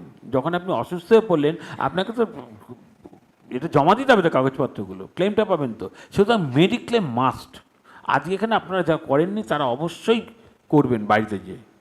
তাহলে কি হলো, একটা আপনার ফাইন্যান্সিয়াল সাপোর্ট তৈরি হলো, নাম্বার 1। আগে টাকাটাকে ভাবুন, টাকাই শেষ কথা। 2 নম্বর হচ্ছে যে পেনশন, কতজনের পেনশন আছে হাত তুলুন। আগে থেকে সংখ্যা কমেছে, তবু তারা আপনারা ভালো জায়গায় রয়েছেন, ঠিক আছে। পেনশন একটা জায়গা। যাদের পেনশন নেই তারা কীভাবে চলছেন? তাহলে আপনাদের আর্নিং কি? নাম্বার ওয়ান হচ্ছে আপনার ফিক্সড ডিপোজিট আছে, প্রপার্টি থেকে আপনার আর্ন করতে পারেন, হাউস রেন্ট আছে, বা আপনি একটা দোকান করেছেন, দোকান থেকে আর্ন করেছেন, বা কিছু লিজে দিয়েছেন। নাম্বার থ্রি, না আপনার কিছুই নেই, আপনার ডিপেন্ডেন্ট, মানে আপনার ছেলে আপনাকে মাসে মাসে টাকা পাঠাচ্ছে। তাহলে তিনটে পয়েন্ট থেকে, তাহলে যাদের পেনশন নেই তারা এই তিনটে থেকেই রোজগার করছেন। এছাড়া আর একটা আছে, সরি বলতে ভুলে গেছি, জব। মানে এখন আপনি জবে আছেন, কিছু না কিছু আর্ন করছেন, কোনো না কোনো রোজগার করছেন। তাহলে যাদের পেনশন নেই তারা এই চারটে পদ্ধতি থেকে আর্ন করতে পারছেন, রোজগার করতে পারছেন। এবার হচ্ছে টাকাটাকে গুটিয়ে দেখছেন যে যাদের ফিক্সড ডিপোজিটের উপর ভরসা করে আছেন তারা বুঝতে পারছেন যে টাকার ইন্টারেস্ট কমছে, যত দিন যাচ্ছে টাকা বাড়ার বদলে টাকার সংখ্যা কমে যাচ্ছে, মাস গেলে টাকার সংখ্যা কমে যাচ্ছে। সেগুলো নিয়ে আপনাকে ভাবতে হবে। তাহলে এবারে ভাবুন যে 10 বছর বাদে আপনি যদি অসুস্থ হয়ে পড়েন, যদি আপনি বাড়িতেই থাকেন, বাড়িতে থাকলে লাইফ সাপোর্ট সার্ভিস আছে, সেটা আমাদের ডক্টর ধীরেশ মুখার্জি বলার কথা ছিল, আমি না একটা টাচ করে যাব। সেটা হচ্ছে যে আপনি হোমে গেলেন না, বাড়িতেই থাকলেন, বাড়িতেই সাপোর্টগুলো আপনি পারচেস করলেন, সেটা নিয়ে বলছি, পরে বলবো।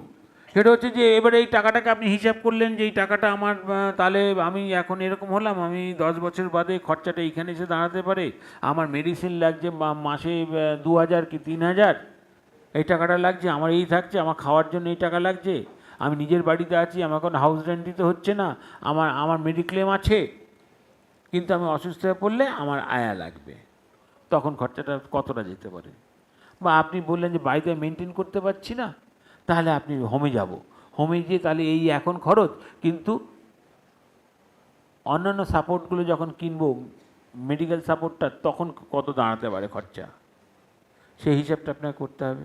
সেই জায়গাটা, ফান্ডটাকে রেডি রাখতে হবে আপনাকে, যাতে সেই দিন মাথা খারাপ, এই 80 বছর 70 বছর 75 বছর বয়সে যে মাথা খারাপ হয়ে গেল টাকার জন্য চিন্তা করতে শুরু করলেন, তখন তো আপনার ওই টাকার সঙ্গে সমস্যা হয়ে যাবে।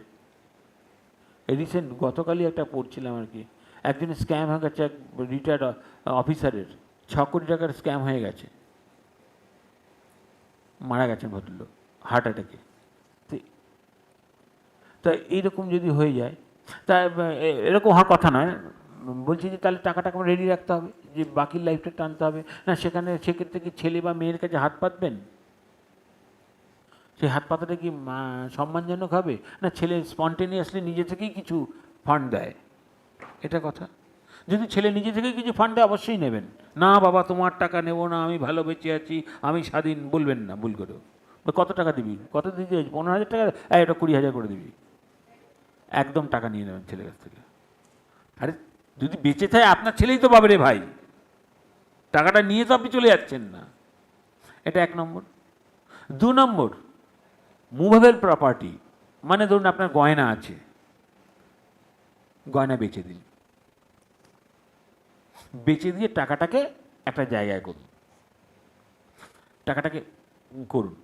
এবার টাকাটা করার পরে এবার টাকাটাকে আপনাকে তো, আপনি তো থলিতে করে ট্যাগে গুঁজে ঘুরতে পারবেন না, ওটা তো রাখতে হবে, সেভিংস ব্যাংকে রাখতে পারছেন না। তাহলে এই টাকাটাকে ফাইন্যান্সিয়াল অ্যাডভাইসার আছে, যে আপনার দেখা গেল যে আপনার গয়না আছে, বা অথবা আপনার প্রপার্টি আছে, আপনার একটা বাড়ি আছে, বাড়িটা বেচে দিন।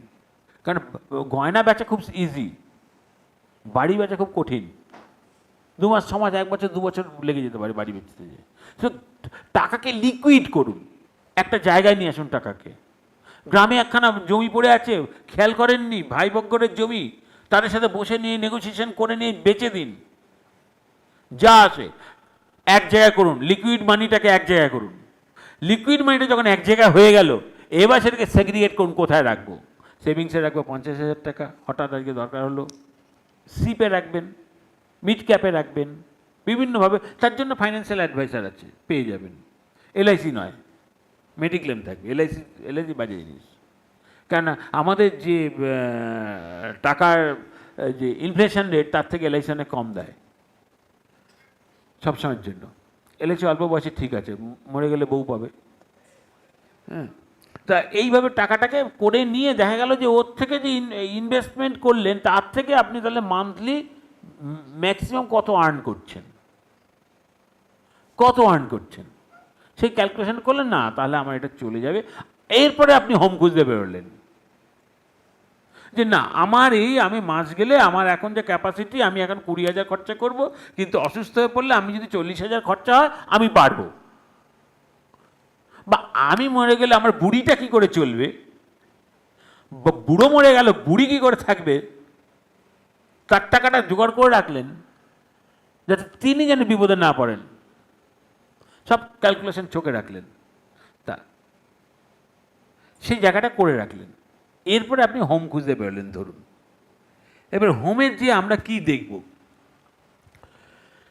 প্রথমে একটা কথা বলেছিলাম যে যদি সুন্দরভাবে বাঁচতে চান, তাহলে হচ্ছে যে গ্রাম থেকে শহর থেকে একটু দূরেই হবে, 25-30 কিলোমিটার দূর ছাড়া আপনি, মিনিমাম 25-30 কিলোমিটার দূর ছাড়া আপনার স্ট্যান্ডার্ড জায়গা পাবেন না, ভালো স্ট্যান্ডার্ড হোম পাবেন না।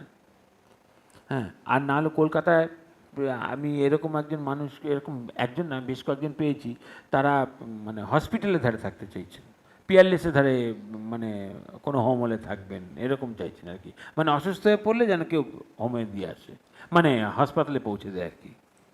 এটা এটা লজিক্যালি ঠিক নয় আর কি। যে জায়গাটা আপনি মনের আনন্দ পাবেন, অসুস্থ হয়, বয়স্ক মানুষ অসুস্থ হয় 2-3টে কারণ ভাই, হাতি ঘোড়া কিছু নেই স্যার ডাক্তারবাবু। সেটা হচ্ছে, এক হচ্ছে যে মনে দুঃখ থাকলে, মনে ডিপ্রেশন থাকলে আপনি অসুস্থ হবেন, 1000 রকম রোগ ধরবে, সে ওষুধ খেয়ে সারবে না। মন ফুরফুর করছে, আনন্দ হচ্ছে, মন ভালো আছে, ফুর্তি ফুর্তি নিয়ে ঘুরে বেড়াচ্ছেন, ওই লাইফস্টাইল ডিসঅর্ডারগুলো খুব একটা আপনার কাছে ঘেঁচতে পারবে না। আর 2 নম্বর ফল, পড়ে যাওয়া, পড়ে যে বিছানায় শয্যাশায়ী হয়ে গেলেন, সুতরাং সেই জায়গাটা সতর্ক থাকতে হবে। এখান থেকে হেঁটে যাবেন, তখন খুব সতর্ক হয়ে যেতে হবে, এই জায়গাটা আপনাকে সতর্ক থাকতে হবে। আর 3 নম্বর হচ্ছে, 3 নম্বর হচ্ছে কি না, 3 নম্বর ইনফেকশনস, মানে হঠাৎ ইনফেকশন হয়ে গেল, বাইরে গেলেন সর্দি কাশি লেগে গেল বা এরকম হয়ে গেল আর কি, সেটাকে অ্যাভয়েড করা যায় প্রিকশন নিলে। বাইরে যাবো, সোয়েটার পরবো, খাওয়ার সময় জলটাকে জুস করে খাবো যাতে আমার পেটের কোনো রকম সমস্যা না হয়। তাহলে এইগুলো করলে এইগুলো তো সারানো যায়। কিন্তু মন যদি ভালো থাকে তাহলে আপনার লাইফস্টাইল ডিজিজগুলো যেগুলো, মানে ধরুন আপনার ডায়াবেটিস হয়েছে, আপনার আর্থ্রাইটিস হচ্ছে, বা অন্যান্য আরও অন্যান্য অনেক অসুখ আছে আমাদের, লাইফস্টাইল ডিজিজ যেগুলো বলি, ক্রনিক ডিজিজেস যাকে বলি আর কি, সেই ডিজিজগুলো কিন্তু অনেকটা অ্যাভয়েড করা যায়।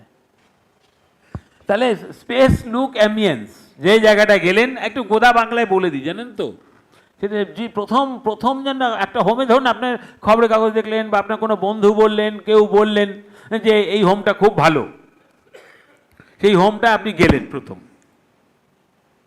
ফোন করলেন, হ্যাঁ আসুন, আপনারা আসুন, দেখতে আসুন, ঠিক আছে। প্রথম যেটা করলেন সেটা হচ্ছে ওয়েলকাম নোট, যে আপনাকে কীভাবে রিসিভ করলো তারা, খুব ফর্মাল রিসিভ হচ্ছে না, তার মধ্যে কোনো হার্টি ইয়ে রয়েছে, টাচ, হার্টের, হৃদয়ের ছোঁয়া রয়েছে, সেটা ফার্স্ট দেখলেন। তারপর দেখলেন অ্যাম্বিয়েন্স, না জায়গাটা ভালো, বেশ সুন্দর, প্রকৃতি আছে, অক্সিজেন নিতে পারবেন, লয়টারিং স্পেস আছে। শুধু একটা বিল্ডিং দেখলেন যে সেখানে একটা বিল্ডিং, আর চারপাশে কোনো জায়গা নেই, শুধু ঘর, অবশ্যই সেখানে আপনি মেন্টালি ভালো থাকবেন না। কারণ আপনি তো পাশের প্রতিবেশীর সাথে তো আপনার ও ঘরে ইয়ে করছে রে, ও মহিলা ভালো নয়, এই ইয়ে ভালো, যেটা ফ্ল্যাটে হতো সেই কালচারটা ওখানে যেও ঢুকবে 100%। বহু হোম দেখেছি, সেই ফ্ল্যাট কালচারটা যেটা আপনার করছেন, সেই ফ্ল্যাট কালচারটা হোমে যেয়ে তুললেন, হয়ে যাবেই। কিন্তু যখন অনেক স্পেস থাকবে, আপনার রুমটা আলাদা জায়গায়, আপনি তখন প্রকৃতির মাঝে বেড়াতে পারবেন, ঘুরতে পারবেন, ওখানে যেয়ে বসলেন, কমিউনিটি হলে যেয়ে বসলেন, কমিউনিটি হলে বসলেন, এখানে একটুখানি টেনিস খেলার ব্যবস্থা আছে, বা টেবিল টেনিস আছে, বা কিছু খেলা করলেন, বা কারোর সাথে একটু তাসি খেললেন, রিক্রিয়েশনে কিছু ব্যবস্থা থাকলো, এগুলো যখন করছেন তখন কিন্তু আপনি ভালো থাকছেন। তার সাথে যোগব্যায়াম করলেন, ভালো থাকছেন। তাহলে এই অ্যাম্বিয়েন্স দরকার, স্পেস দরকার, নেচারের মাঝখানে। বানপ্রস্থ যেহেতু নেচারের মাঝখানেই যায়, আমাদের সেই চতুর আশ্রম, বানপ্রস্থ সন্ন্যাস, সেই বানপ্রস্থে নেচারের কাছে তো গেছে, সংসার ছেড়ে মানুষ তো নেচারের কাছেই গেছে। তারপর ওয়েলকাম নোট আছে, তার ওয়েলকাম নোট দেখলেন যে সে হ্যাঁ ঠিক আছে ভালো বলেছে। তারপর আপনার প্রশ্ন থাকলো, প্রশ্নগুলো হলো, প্রশ্ন করলেন, তারপরে যেটা বললেন যে রুম দেখাও, বললেন যে হ্যাঁ চলুন রুম দেখাবো। যখন আমি ওই মানে প্রেজেন্টেশনটা থিসিসটা মানে ডিজার্টেশনটা লিখি আর কি, যেটাতে আমি ওই ফার্স্ট প্রাইজ পাই, তখন আমাকে অনেকগুলো হোম ঘুরতে হয়েছিল। তো এরকম একটা হোমে গেছিলাম, মানে সেই হোমে তো আমি ঘুরতে গেলে তো এমনি আমি দেখতে আসলাম আপনাদের হোম কেমন, আমি একটা থিসিস লিখবো বললে চপেটাঘাত লাগিয়ে দিত। যার জন্য আমার জেঠু থাকবেন, আমার মামা থাকবেন, তো একটা জায়গায় যে মানে বেশ বেশ কষ্ট হলো, খুব কষ্ট হলো। আমার মনে আছে, আমি এই গল্পটা অনেক জায়গায় বলেছি, যে আমাকে যিনি হোম দেখাচ্ছেন, যে মানে কেয়ারটেকার আর কি, একটা দরজা বন্ধ, তাদের থাবড়াচ্ছেন, খুলুন খুলুন খুলুন খুলুন দরজা খুলুন। অনেকক্ষণ থাবড়ানোর পরে এক ভদ্রমহিলা কাঁপা কাঁপা ইয়েতে গায়ে শাড়িটা জড়ানো, জড়িয়ে আস্তে আস্তে এটা খুলল। মানে ওই ঘরটা আমাকে দেখাচ্ছেন কেন না, ওই ঘরটাতে ভদ্রমহিলা কয়েকদিন বাদে চলে যাবেন, ওই ঘরটা ফাঁকা হবে, আমি পাবো, মানে আমার জেঠুর জন্য। কাঁপা কাঁপা গায়ে শাড়িটা জড়ানো, এবং যখন দরজাটা অল্প ফাঁক হলো তখন দেখলাম যে সামনে উনি ওই ধূপ টুপ জ্বালিয়ে প্রদীপ জ্বালিয়ে পুজো করছিলেন। পুজো করা একটা পোশাক আছে না, মেয়েরা শাড়িটাকে জড়িয়ে নিয়ে একটা বসে, সেই রকম অবস্থায় বেরিয়ে এসেছেন আর কি। হ্যাঁ বাবা, একটু দেরি হয়ে গেল। খুব দেখলাম যে খুব কুণ্ঠা ভরে, মানে তিনি কোনো অন্যায় করে ফেলেছেন, অপরাধ করে ফেলেছেন। তার মানে যেটা আমার কাছে মনে হলো, তার মানে উনি চলে যাবেন বলে ওর সাথে বাজে ব্যবহার করা শুরু হয়ে গেছে। তার মানে এইভাবে সিনিয়র সিটিজেনদের অ্যাবিউজ করা হয়, তোমার কথা, এগুলো তো অ্যাবিউজের মধ্যেই পড়ে। তারপরে আর একটা জায়গায় চুচড়ার একটা হোমে গেলাম, সেখানে সব দেখাচ্ছে, একদিন ভদ্রমহিলা ছুটে এসে আমাকে একটুখানি সাইড করে, এখানে আসবেন না, এখানে খুব অবস্থা খারাপ বলে সেট করবো, চলে গেলেন। তা প্রথম হচ্ছে যে আপনাকে হোম দেখালো, আপনাকে হোমে গেলেন, ঘুরিয়ে টুরিয়ে দেখালো, রুম দেখালো, রুম দেখানোর প্রথম যেটা করুন সেটা হচ্ছে ইন্টারাকশান। যারা বোর্ডার আছেন, যেটা বারবার বলি, বোর্ডারদের সাথে মিশুন।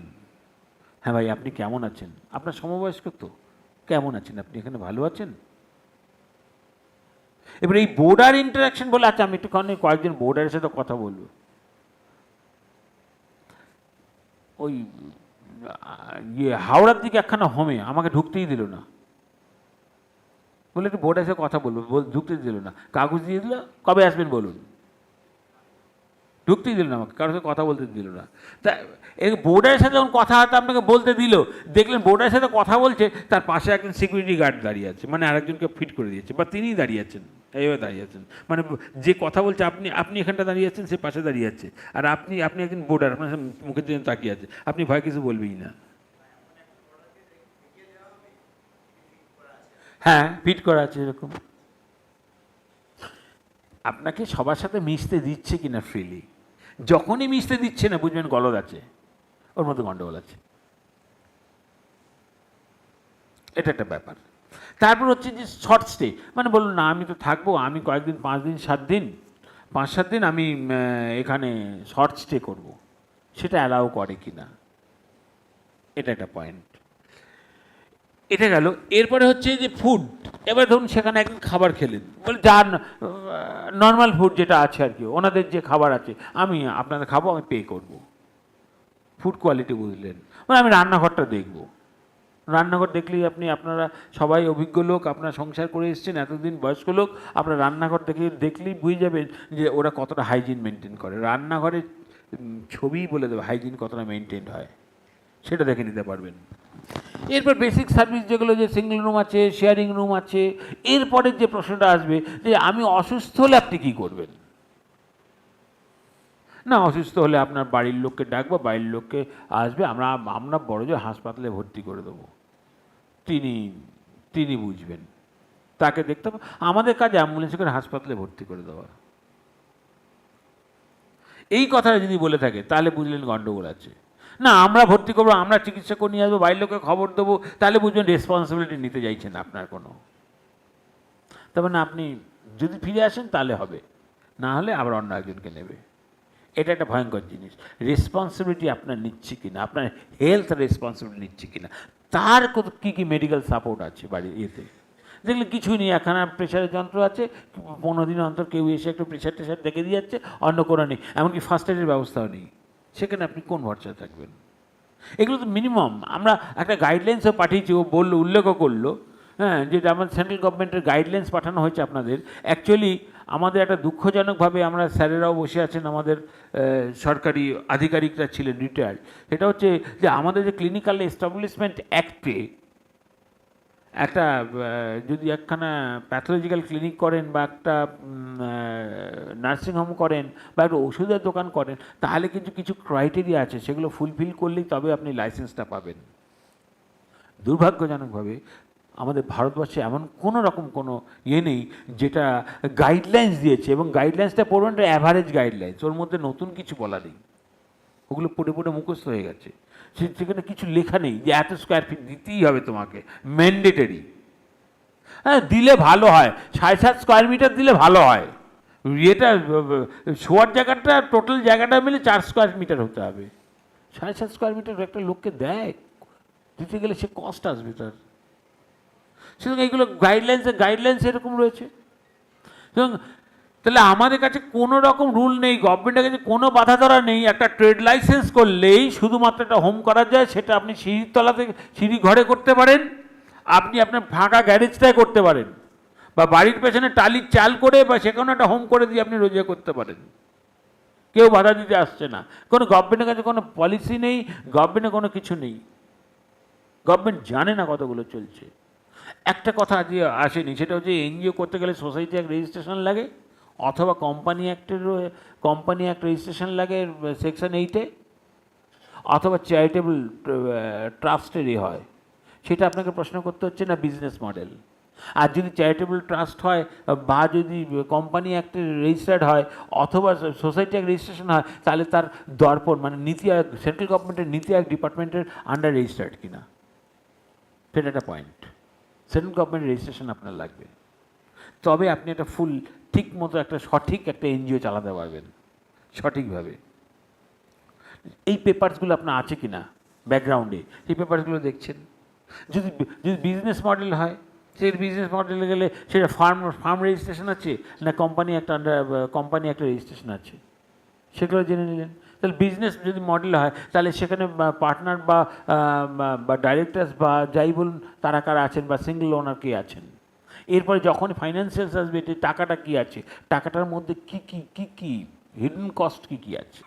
আপনি আজকে থাকছেন বললেন 15,000 টাকা দেবেন, ও এসি ফ্রি, এসি আর লাগানো আছে তো, এসি চালান না। আপনি যখন এসি চালাতে গেলেন, দুপুর সকাল 9টা থেকে 12টার পরে এসি চলবে না, এসি চলছে কেন, বা ওখানে একটা সস্তার হোটেলগুলোর মতো বাইরে একটা সুইচ করে রেখে দিয়েছে আর কি। সে একবার দার্জিলিংয়ে ছিলাম, সে গিজারের সুইচ টিপটি জল বেরোচ্ছে না, গিজারের সুইচ বাইরে ওদের। তার কারণ হচ্ছে দার্জিলিংয়ে জলের ক্রাইসিস তো, সে তারপরে ওরা জল দিয়ে গিজার চালিয়ে, সে যাই হোক, তখন অল্প পয়সা ছিল, সস্তার হোটেলও ছিলাম, এটাও তো বলার ছিল। হ্যাঁ, কম পয়সা ছিল। তো সেই রকম দেখলেন যে আপনার এসি রয়েছে, এসি মুখ হাঁ হয়ে রয়েছে, কিন্তু সেখানটা ঠান্ডা হাওয়া বেরোচ্ছে না, কেন সুইচটা ওইখানে ওর ভেতরে, সুইচটা খুলছে না। তো এইগুলো দেখো কি না, সেইটা দেখতে হবে। তাহলে সেখানে কথা বলতে হবে অন্য ভোটার্সের সাথে, কথা বললে ব্যাপারটা বেরিয়ে আসবে। তারপর হচ্ছে এই যে টাকাটা আপনি দিলেন, ঠিক আছে, আপনাকে বললো 3 লাখ বা 5 লাখ বা 10 লাখ, ঠিক আছে, সেই টাকাটা কাকে দিচ্ছেন? রিসেন্ট এক ভদ্রলোকের হয়েছে, 16 লাখ টাকা দিয়েছেন, নাম বলবো না, বলে বেরিয়ে যাচ্ছিল। তিনি 16 লাখ টাকা দিয়েছেন একটা হোমে, তিনি মালিকের নামে চেক দিয়েছেন। ভয়ঙ্কর অবস্থা, কোনো কেসই দাঁড়াবে না টাকাটা ফেরত না পেলে। 16 লাখ টাকা দিয়েছেন, মালিকের নামে দিয়েছেন, কেসই দাঁড়াবে না। তো এই যে ব্যাপারগুলো, যে কারেন্ট অ্যাকাউন্ট যে সংস্থা, সেই সংস্থার নামে অ্যাকাউন্ট কিনা, তবে তো দিলেন। এবার তার এগেনস্টে আপনার পেপারস কি তৈরি হলো, কি এগ্রিমেন্ট হলো, সেই এগ্রিমেন্টের ড্রাফট কোথায়, এগ্রিমেন্ট হলো কি না, না এগ্রিমেন্ট হলো না, হ্যাঁ তো মুখে বললাম তো এত কথা, ঠিক আছে আপনি টাকাটা জমা দিন না, ওটা টাকা নেওয়ার জন্য উৎসাহী, টাকাটা জমা দিন না, আপনাকে বলেই দিলাম, বা কোনো একটা পেপারসে লেখা রয়েছে না, সেটা কোনো স্ট্যাম্প পেপারে কোনো এগ্রিমেন্ট হয়েছে কিনা, দুতরফের, এগুলো ক্লিয়ার করুন। বা ঠিক আছে, এখন এই হলে যদি হয়, অসুস্থ হয়ে পড়ি, অসুস্থ হলে যদি কেয়ার প্রোভাইডার লাগে, সেক্ষেত্রে খরচ কোথা থেকে আসবে, সেই ক্ষেত্রে খরচ কত, এই যে হিসাবগুলো, এগুলো আপনার বুদ্ধিমান লোক, আপনার এতদিন ধরে অভিজ্ঞ লোক, প্রাজ্ঞ লোক, আপনারা দেখে এসেছেন, এগুলো আপনাদের কাছে আমার শেখানোর কিছু নেই। হ্যাঁ, এগুলো পারবেন, বেসিক সার্ভিস তো বলেছি, জায়গা না থাকে, health check up, basic medical instrument থাকবে কিনা, ট্রিটমেন্ট রেসপন্সিবিলিটি যেটা বললাম, যে ট্রিটমেন্ট রেসপন্সিবিলিটি আপনার নিচ্ছে কিনা, সেটা একদম বড় প্রশ্ন, সব থেকে বড় প্রশ্ন। আপনার দায়িত্ব সে নিচ্ছে কিনা, আপনার চিকিৎসার দায়িত্ব, পয়সা আপনি খরচা করুন, আপনাকে হাসপাতালে নিয়ে যাওয়া, দেখভাল করা, ডাক্তার দেখাতে নিয়ে যাওয়া, এগুলো তারা করছে না আপনি নিজে নিজেই করছেন। আমি ইয়েতে একটা হোম জানি, সে সবাই যে যার মতো ডাক্তার দেখাতে যায় বিকেলবেলায়, অ্যাপয়েন্টমেন্ট নিয়ে তারা নিজেদের মতো ঘরে আসছে। আরে তাহলে মেসে থাকুন। বেশিরভাগ ওল্ড এজ হোমগুলো ভাই ওয়েস্ট বেঙ্গলে সব কটা মেস, বৃদ্ধদের মেস, নেই কোনো ফেসিলিটিস, কোনো ইনফ্রাস্ট্রাকচার নেই, শুধু তার প্রফিট করছে। এই কথাগুলো আপনাদের বলার জন্য এসেছি, আমরা প্রচার করতে আসিনি। ও প্রচার করছিলাম, খুব রাগ হচ্ছিল, কোথা গেল ছেলেটা, দলই টলে গেছে। আর খুব বারবার ডক্টরদের সাথে দরকার, আমি খুব বিরক্ত হচ্ছিলাম। আমাদের প্রচার করার দরকার নেই, শেখাতে চাইছি, অ্যাওয়ারনেস দিতে চাইছি, এটা আমাদের কাজ, সমাজের জন্য এটা আমাদের কাজ। এগুলো শিখুন। কোনো প্রশ্ন হলে প্রশ্ন করবেন, ফোন করবেন, জানবেন, যাবেন, আলোচনা করবেন। আমাদের ওখানে থাকতে হবে, তাতে আপনার, আমার প্রথম কথা হচ্ছে অশোকনগরে আপনার কেউ এন্টাইটেল না থাকার জন্য। অশোকনগরে এসএসএস সিনিয়র লিভিং শিখুন। এরপরে আসি, ছোটো করে দিই, 5:30 বেজে গেছে, তো কোশ্চেন অ্যান্সার হচ্ছে। যেটা বললাম যে ডু ইউ ফিল হোমলি, মানে এইটা বুঝে, ওখানে অ্যাসিস্টেড লিভিং, ওখানে শুধুমাত্র অসুস্থ ব্যক্তিরা থাকেন, মানে যাদের অ্যাসিস্ট্যান্স লাগে। ওটা আপনারা থাকতে পারবেন না, 7 দিনের মধ্যে পালিয়ে আসবেন, আধা হাসপাতাল। ও 2-1 দিন থাকলেন, শর্ট স্টে করলেন, ভালো লাগবে, যাবেন, আনন্দ পাবেন, কিন্তু ওখানে আপনি যদি পার্মানেন্ট থাকেন থাকতে পারবেন না। কন্টিনিউইং কেয়ার যেটা বলছেন, তো সেটা আমাদের কল্যাণীতে হচ্ছে, কল্যাণীতে সেটা হচ্ছে, সেটার পেপার সম্বন্ধে আপনাদের দেওয়া হয়েছে, ব্রোশিওর দেওয়া হয়েছে। কিন্তু অশোকনগরটা না, অশোকনগর, হাবড়াটা লো কস্ট মডেল, ওটা লো কস্ট মডেল, সবার পক্ষে তো অ্যাফোর্ড করা, অশোকনগরের খরচা দেওয়া সম্ভব না। ওখানে 24 আওয়ার্স নার্স, ডাক্তার, আয়া, psychological councillor, dietician, physiotherapist, massager, AC room, loitering করানো হচ্ছে, চুলদাড়ি আমরাই কাটিয়ে দিচ্ছি, জামা কাপড় আমরা দিচ্ছি, ডায়াপার আমরা দিচ্ছি, পুরো পুরো মেডিকেল ইউনিট আছে আমাদের, কার্ডিয়াক মনিটর থেকে আরম্ভ করে বাইপ্যাপ সব আমাদের নিজেদের। কিন্তু অ্যাসিস্টেড লিভিং, ওখানে আপনাদের থাকার নয়, বেড়াতে গেলেন, এক আনন্দ হলেন। আর ওখানে কেন যেতে বলছি, যে একটু নিজেকে নিয়ে ভাববেন, মানে এই জায়গাটা পড়লে কী করব, সেই জন্য অশোকনগরে আপনারা সবাইকে যেতে বলি, একবার দেখে আসুন। আমার যদি এরকম হয়, আরে আমার যদি, আমাদের ওখানে একজন সায়েন্টিস্ট ছিলেন, এরকম তো অনেকেই ছিলেন, এমনকি আমাদের মৃণাল সেনের ফটোগ্রাফারও ছিলেন সায়েন্টিস্ট। তিনি একজন, আজকে সারা বিশ্বের অর্ধেক বিশ্ব ছেনে বেরিয়েছেন সায়েন্টিস্ট। তিনি একজন অধ্যাপক, রাজাবাজার সায়েন্স কলেজের অঙ্কের অধ্যাপক। ডিমেনশিয়া কী করুন পরিণতি, তার ছেলে প্রফেসর, আমার কাছে হাত জোর করছে, বাবা বলুন, একজন সায়েন্টিস্ট আমার কাছে হাত জোর করছে, আমি একটা দিন ব্যক্তি, কেমন লাগে তখন, আমি তার সেবা করতে পেরেছি পা ছুঁয়ে, এটাই পাওয়া। এরপরে হচ্ছে, আসুন, এটা মনে হচ্ছে বলে ফেলেছি সবটাই। এরপরে হচ্ছে যে আমি হোমে যাব না, বাড়িতেই থাকবো। তাহলে লাইফ সাপোর্ট সিস্টেম বাড়িতে। তাহলে যেটা আমরা বলছিলাম যে এরকম এখন অনেকগুলো সংগঠন হয়েছে, যেমন আমাদের ডাক্তার ধীরেশ মুখার্জির বাঁচবো বলে সংগঠন আছে, দীপ প্রবীণ পরিষেবা, তারপর ট্রাইবেকা কেয়ার করে, তারপরে সাপোর্ট এল্ডারলি করে। এরা হচ্ছে কি, যে এবারে হচ্ছে বাড়িতে যখন থাকছেন তাহলে আপনার কী লাগছে, বাড়িতে আছেন, আপনি হোমে যাবেন না, ঠিক করলে আমি হোমে যাব না। প্রথম কথা, এই সার্ভিসগুলো শুধুমাত্র ওই ক্যালকাটা বেস্ট, আমি শুধু ওয়েস্ট বেঙ্গল নিয়ে কথা বলছি, Calcutta best, metropolitan city best.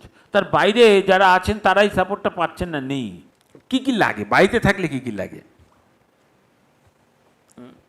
বাড়িতে হচ্ছে, যেটা লাগে সেটা হচ্ছে যে আপনি অসুস্থ হয়ে পড়লে আপনাকে হাসপাতালে নিয়ে যাওয়ার লাগবে, তার জন্য অ্যাম্বুলেন্স সার্ভিস, বা আপনি আপনার ডাক্তার দেখানোর দরকার হলে আপনাকে ডাক্তারখানা নিয়ে যেতে হলো। 2, 3 হচ্ছে যে আপনার বাড়িতে রান্না করতে পারলেন না, আপনাকে খাবারটা হোম ডেলিভারি হলো। 4 হচ্ছে আপনি নিজে কিছু করতে পারলেন না, তাহলে হচ্ছে কেয়ার প্রোভাইডার বা আয়া লাগলো। 5 হচ্ছে আপনি একা বাড়িতে, আপনার গল্প করার লোক নেই, কম্প্যানিয়নশিপ। তো এরকম অনেকগুলো স্কিম ওরা দেয়, কিন্তু সবগুলোই খুব কস্টলি এবং আমাদের অ্যাফোর্ডেবিলিটির মধ্যে খুব কম আসে। হ্যাঁ, বেশ কস্টলি, কিন্তু ঠিক সেইভাবে বিদেশে যেভাবে এই সাপোর্ট সার্ভিসগুলো তৈরি হচ্ছে, ইনহাউস সাপোর্ট সার্ভিস, সেই সাপোর্ট সার্ভিসগুলো কিন্তু এতটা ম্যাচিওর নয় আমার মত। তার কারণ হচ্ছে যে আয়া করলে কিন্তু ওরা আর আয়া দেবে না, ওরা বলবে আয়া সেন্টার থেকে আয়া নাও। বড় একটা অ্যাম্বুলেন্স নিয়ে আসবে, আপনাকে হাসপাতালে ভর্তি করে দেবে। হাসপাতালে ভর্তি করে দিলে দেওয়ার পরে কিন্তু আর ওরা সাপোর্ট দেয় না বেশিরভাগ ক্ষেত্রে। বড় খোঁজ নেবেন, স্যার ভালো আছেন, খুব সুমধুর কণ্ঠে, মহিলা কণ্ঠে পিসিওতে বসানো আছে, সে জিজ্ঞেস করবে। কম্প্যানিয়নশিপ আছে, কম্প্যানিয়নশিপ সেটা হচ্ছে যে আপনার সাথে যে গল্প করে যাবে ঘন্টায় 450 টাকা, 400 টাকা, 450 টাকা ঘন্টা, 3 ঘন্টা গল্প করবেন, 350 টাকা নিয়ে নেবে। বহুত স্কিম আছে, গোল্ড স্কিম, অমুক স্কিম, তমুক স্কিম, এরকম স্কিম আছে, সেই স্কিমেও হতে পারে আর কি। কিন্তু সাপোর্ট সার্ভিস আছে, তবে অন্তত ওয়েস্ট বেঙ্গলে আমার যতটুকু দেখেছি এই সাপোর্ট সার্ভিস অনেকে নিয়েছেন, নেই বলে নেই মাত্রায় কানা মামা ভালো, কিন্তু এখনও সেইভাবে ম্যাচিওর করেনি এই সাপোর্ট সার্ভিসগুলো। খুব বেশি মানুষের কাছে রিচ হচ্ছে না, পৌঁছচ্ছে না। তার একটা কারণ হচ্ছে এর কস্ট। মাস গেলে যদি 15-20 হাজার টাকা খরচা হয়, সেক্ষেত্রে কষ্ট অনেক বেশি হয়ে যায়, অনেকের পক্ষে সম্ভব হয় না আর কি। আর তাছাড়া ওদের যে নেটওয়ার্ক দরকার এটা করতে গেলে, ধরুন আপনি এখানে থাকেন, আপনি ওখানে থাকেন, এই যে নেটওয়ার্ক, সেই নেটওয়ার্ক ফেল করছে। যাতে রিভিউ কিন্তু ভালো নয়, নেটে দেখবেন রিভিউ ভালো নয়, কিন্তু বিদেশে কিন্তু প্রচণ্ড প্রচলন, খুব ভালো চলছে, কস্টলি। ঠিক আছে, শেষ করি। আর তো কিছু না, প্রশ্ন থাকলে কারো জিজ্ঞেস করবে কেউ? আচ্ছা, হাতে সময় আছে তো? হ্যাঁ, এতক্ষণ তো আমরা আলোচনা শুনলাম। আপনাদের মধ্যে থেকে যদি কোনো প্রশ্ন থেকে থাকে, খুব শর্ট স্পেল, বুঝতেই পাচ্ছেন, কারণ এই হলটা তো ছাড়তে হবে আমাদের। হ্যালো, আপনার কাছে মাইক্রোফোন যাচ্ছে, আপনি বলুন, আপনার নামটা বলবেন নাকি? আমি সুগত অধিকারী। বলুন। আমি আইএসআই থেকে ফ্যাকাল্টি মেম্বার ছিলাম, রিটায়ার করেছি। হ্যাঁ, যেটা আমার প্রশ্ন, আপনি বললেন যে কিভাবে ওল্ড এজ হোম সিলেক্ট করব, কিন্তু একটা ডিলেমেতে আমি ভুগছি, সেটা হচ্ছে যে আমি কখন যাব, টাইমিংটা, এখন যাব না 5 বছর পরে যাব, এইটার উপরে যদি একটু কিছু মানে। প্রশ্নটা ভালো, উত্তরটা ম্যান টু ম্যান ভ্যারি করবে। আপনাকে আরও হোম দেখতে হবে, অনেক জায়গা দেখতে হবে, দেখার পরে অ্যাসিস্টেড লিভিং শুরু হওয়ার আগেই যাবেন, যখন আপনি এই কাজগুলো গুছিয়ে নেবেন। প্রথম কথা, আপনি টাকাগুলো কি এক জায়গায় করেছেন? টাকা সব এক জায়গায় করে ফেলেছেন, হ্যাঁ? প্রপার্টি সব এক জায়গায় করে নিয়ে মোটামুটি ব্যাপারটাকে লিকুইড করে ফেলেছেন, একটা জায়গায় এনে ফেলেছেন মোটামুটি 90%। তাহলে এটা একটা জায়গায় এগিয়ে রয়েছেন। এরপর হচ্ছে যে আপনি যখন কলকাতায় থাকেন, তার মানে আপনার নিজস্ব সার্কেল আছে, বন্ধু সার্কেল টার্কেল, তাদেরকে ছেড়ে যেতে চাইছেন, সেটা কতটা আপনি মেনে নেবেন, বা আপনার স্ত্রী কতটা মেনে নেবেন? তাহলে আপনি কিন্তু যদি একটু স্ট্যান্ডার্ড জায়গায় দিতে হবে স্যার। সত্যি কথা বলবো, 30-40 লাখ টাকা নিচে কোথাও নেই হোম স্ট্যান্ডার্ড জায়গায়। এই এটা নিয়ে নিল কে ওনার হাত থেকে কেড়ে মাইক্রোফোনটা? চেঁচিয়েই বলেন, ও মাইক ফাইক দিচ্ছে না, বলুন। আপনি 30 লাখ 40 লাখের যে ব্যাপারটা বললেন, সেটা ওই অ্যাপার্টমেন্ট বা ওইটার জন্য। তারপরে যে কন্টিনিউয়াস যে খরচ যেটা রয়েছে, তার একটা এস্টিমেট পেলে ভালো হয়। দুজন দুজন 30 থেকে 35 হাজার টাকা পার মান্থ। যদি ভালো স্ট্যান্ডার্ড জায়গায় থাকতে যান। আপনি আইএসআই থেকে এসেছেন, কী করতেন?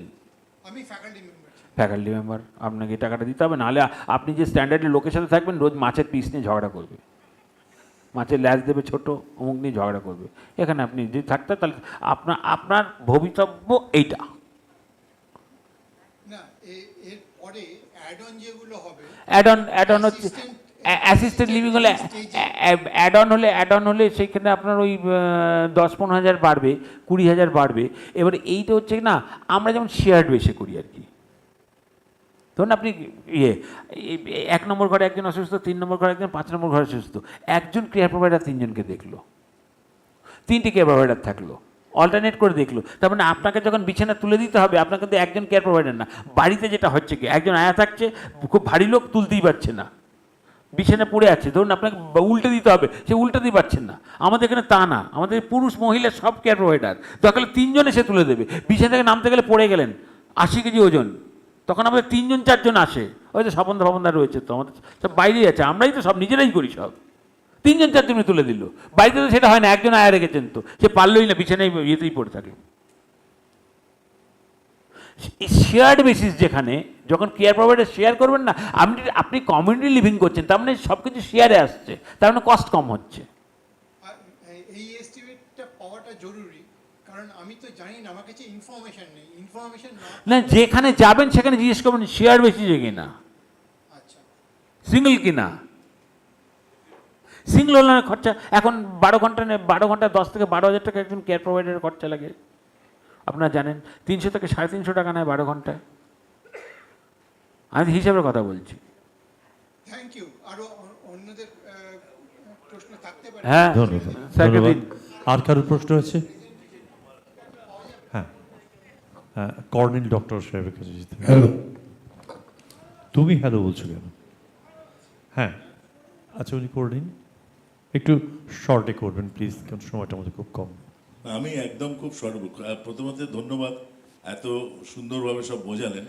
তবে আমার 70 বছর বয়সে এসে আমি যেটা বুঝতে পারলাম, একটা কারেকশন করে দিন, I am not a colonel, I have gone one rank above that and I became a major general but retired before I took A voluntary retirement. That is besides the point. Then honor to the- honor to the- rank চলে গেছে, ওটা নিয়ে honour to the major general. So the thing is that খুব বেশি আশার আলো কিন্তু দেখলাম না। তার কারণ, একদম সত্যি কথা বলছি, খুব আশার আলো দেখলাম না। তার কারণ আজকে 70 বছর বয়সে এসে এটা বুঝতে পারলাম, পয়সা কড়ি থাকলেও এইসব জিনিস আপনারা খুব সুন্দরভাবে বুঝিয়েছেন। কতজন আমরা সেইভাবে খোঁজ খবর নিয়ে সেখানে যেতে পারবো, সেটা একটা বিশাল ব্যাপার। 1, 2 নম্বর, বাড়িতে থেকে মানে একজন যদি চলে যান, তারপরে সেটা যেটা সবচেয়ে বড় প্রবলেম হয়, যেটা স্যার খুব ভালো বলেছেন, কিন্তু শুধু মনে যে একাকিত্ব, এটা বিশাল ব্যাপার। 2 নম্বর হচ্ছে কি, এই যে তো এত ইনফরমেশন, ভেরি ইনফরমেটিভ, মানে এত সুন্দর মানে প্রেজেন্টেশন শুনতে পেরেছি, এসেছি, আপনাকে ধন্যবাদ, আপনি দারুণ রিসার্চ করেছেন। কিন্তু আশার আলো এই জন্যই নেই বলছি যে কোথায় যাব আমরা, মানে কোন জায়গাতে না, যেখানে আবার বলছি যে আপনার ফার্স্ট জেনারেশন হলে আপনাদের এই সমস্যাটা থাকবেই। সেকেন্ড জেনারেশন, থার্ড জেনারেশন যখন ওটা থাকবে, অনেক ম্যাচিওর করবে ব্যাপারটা নিয়ে। আজকে ম্যাচিওর্ড হোমগুলো কিন্তু রয়েছে অস্ট্রেলিয়া আর আমেরিকাতে, যেখানে আপনি সব স্ট্যান্ডার্ড সার্ভিসগুলো পাবেন, কস্টলি, আমি হয়তো রাদার সব কস্টলি, কিন্তু আপনারা যেগুলো চাইছেন যে সার্ভিসেসগুলো, সেগুলো পাবেন। কিন্তু বেঙ্গলেও আছে, আমি কম বললাম আছে। যে এত সুন্দর বুঝিয়েছেন, তার জন্য আমরা বোধহয় সবাই মানে বাধিত, আপনারা এত সুন্দর রিসার্চ করে বুঝিয়েছেন। এত এত মানে এত এত মানে ফ্যালাসি। হ্যাঁ, আস্তে আস্তে হবে। প্রথম কথা জানেন তো, আমি প্রথমে যেটা বলেছিলাম সেটা হচ্ছে যে হোমগুলো না এনজিও পরিচালিত হতে হবে প্রথম। আর আমাদের দেশে যে বিজনেস মডেল, আর এডুকেটেড লোককে হোম চালাতে হবে। না, আর যেটা স্যার আমি বলছি, আপনি জানেন না, চিত্র দেখবেন আপনি, আনন্দবাজার আর ওই বর্তমান বললো যে ওই এগুলো ক্লাসিফাইড দেখবেন, বেশিরভাগ হোমগুলো কিন্তু ওই আলুওয়ালা, পটলওয়ালা, মূলওয়ালা চালায়। এখানে হয়তো লোহার দোকান আছে, তার সাথে সিমেন্টের দোকান আছে, তার সাথে একটা বাড়িতে 6 জায়গা আছে, পকেটে কয়েক কোটি টাকা আছে, একটা বিল্ডিং করে দিয়ে হোম করে দিল। তার মোটোটা কিন্তু ওখান থেকে আপনাকে ম্যাক্সিমাম আর্ন করা, কোনো মোটিভেশনই নেই তাদের মধ্যে। আর সাধারণত এই হোমগুলো প্রধানত চালাতে হবে এনজিও মাইন্ডেড পিপল, এনজিও এবং তাদেরকে এডুকেটেড পার্সনস চালাতে হবে। এডুকেটেড পার্সন ছাড়া হোম চলতে পারে না। কতদিনে হবে স্যার আপনারা পাবেন না, আমাদের যেটা পাবেন 4-6টা রয়েছে ওয়েস্ট বেঙ্গলে, 4-6টা আছে। স্যার কিছু বলবেন? ওই অমর্ত্য যান, স্ট্যান্ডার্ড ম্যাডাম জায়গা, আছেন কিছু? ইয়েতে যান, স্নেহদিয়া। স্বপনদা এদের কাছে নিয়ে এসো। এই স্যারকে একটু দিন না। একজন ইন্ডিভিজুয়ালের ওপর পুরোটা যদি নির্ভর করতে হয়, সেই ইন্ডিভিজুয়ালেরও যখন বয়স হয়ে যাবে তখন হোমের কি অবস্থা হবে? ইন্ডিভিজুয়ালের মধ্যে না, সেটা কোম্পানি চালাচ্ছে কিনা দেখুন। কোম্পানির মধ্যেও যাই, যতই কোম্পানি বলুন, না, সে রিস্ক তো নিতেই হবে, হ্যাঁ রিস্ক প্রচন্ড। সে রিস্ক নিতেই হবে, কিন্তু কোম্পানি চালালে খেয়ে যাবেন কিছু। প্লিজ আপনারা খেয়ে যাবেন, বেরোবেন না। একটু শেষ করছি, এবার ম্যাডাম কিছু বলবেন। শক্ত স্যার যতক্ষণ না পর্যন্ত রেগুলেটরি কন্ট্রোল থাকে, হ্যাঁ, সুতরাং গভর্নমেন্টের যখন রেগুলেটরি, বলতে চাই, হ্যাঁ রেগুলেটরি কন্ট্রোল না থাকলে হবে না। ব্যাপারে আপনারাই যদি অগ্রণী হন তাহলে এই জিনিসটা তাড়াতাড়ি হবে, নইলে এটার অসুবিধা। করেছিলাম তো, সবসময় লড়েছিলাম আমরা, পিল আপনার ফিল কাছে পর্যন্ত দেবেন করেছিলাম, এটা নিয়ে পিলও করেছিলাম। আমাদের অ্যাডভোকেট আমাদের মিস্টার মুখার্জি চন্দননগরে, তার সাথে করেছিলাম পিল। আপনার নামটা কি ম্যাডাম? আমার নাম রুমঝুম রায়চৌধুরী। বলুন। আমার কিছু কোয়েরি আছে। আমি বহুদিন আগেই আপনাদের কিছু মিটিং অ্যাটেন্ড করেছিলাম। আমি এখন পর্যন্ত কাজ করি, খুব অ্যাক্টিভলি কাজ করছি, মানে আমার প্রফেশনাল লাইফে। তা এখন আমার মনে হয় কদিন পরে আমি একদম সিঙ্গল, টিল ডেট সিঙ্গল, আর আমার প্রচুর responsibility in the family and এবং দ্য রিলেটিভস। কিন্তু আমার মনে হয় কি কদিন পরে হয়তো আমি হাঁটতে পারবো না, কালকেই হয়তো কিছু করতে পারবো না। তো আমার কি করা উচিত? আমি কি হোমে যাব? Very good.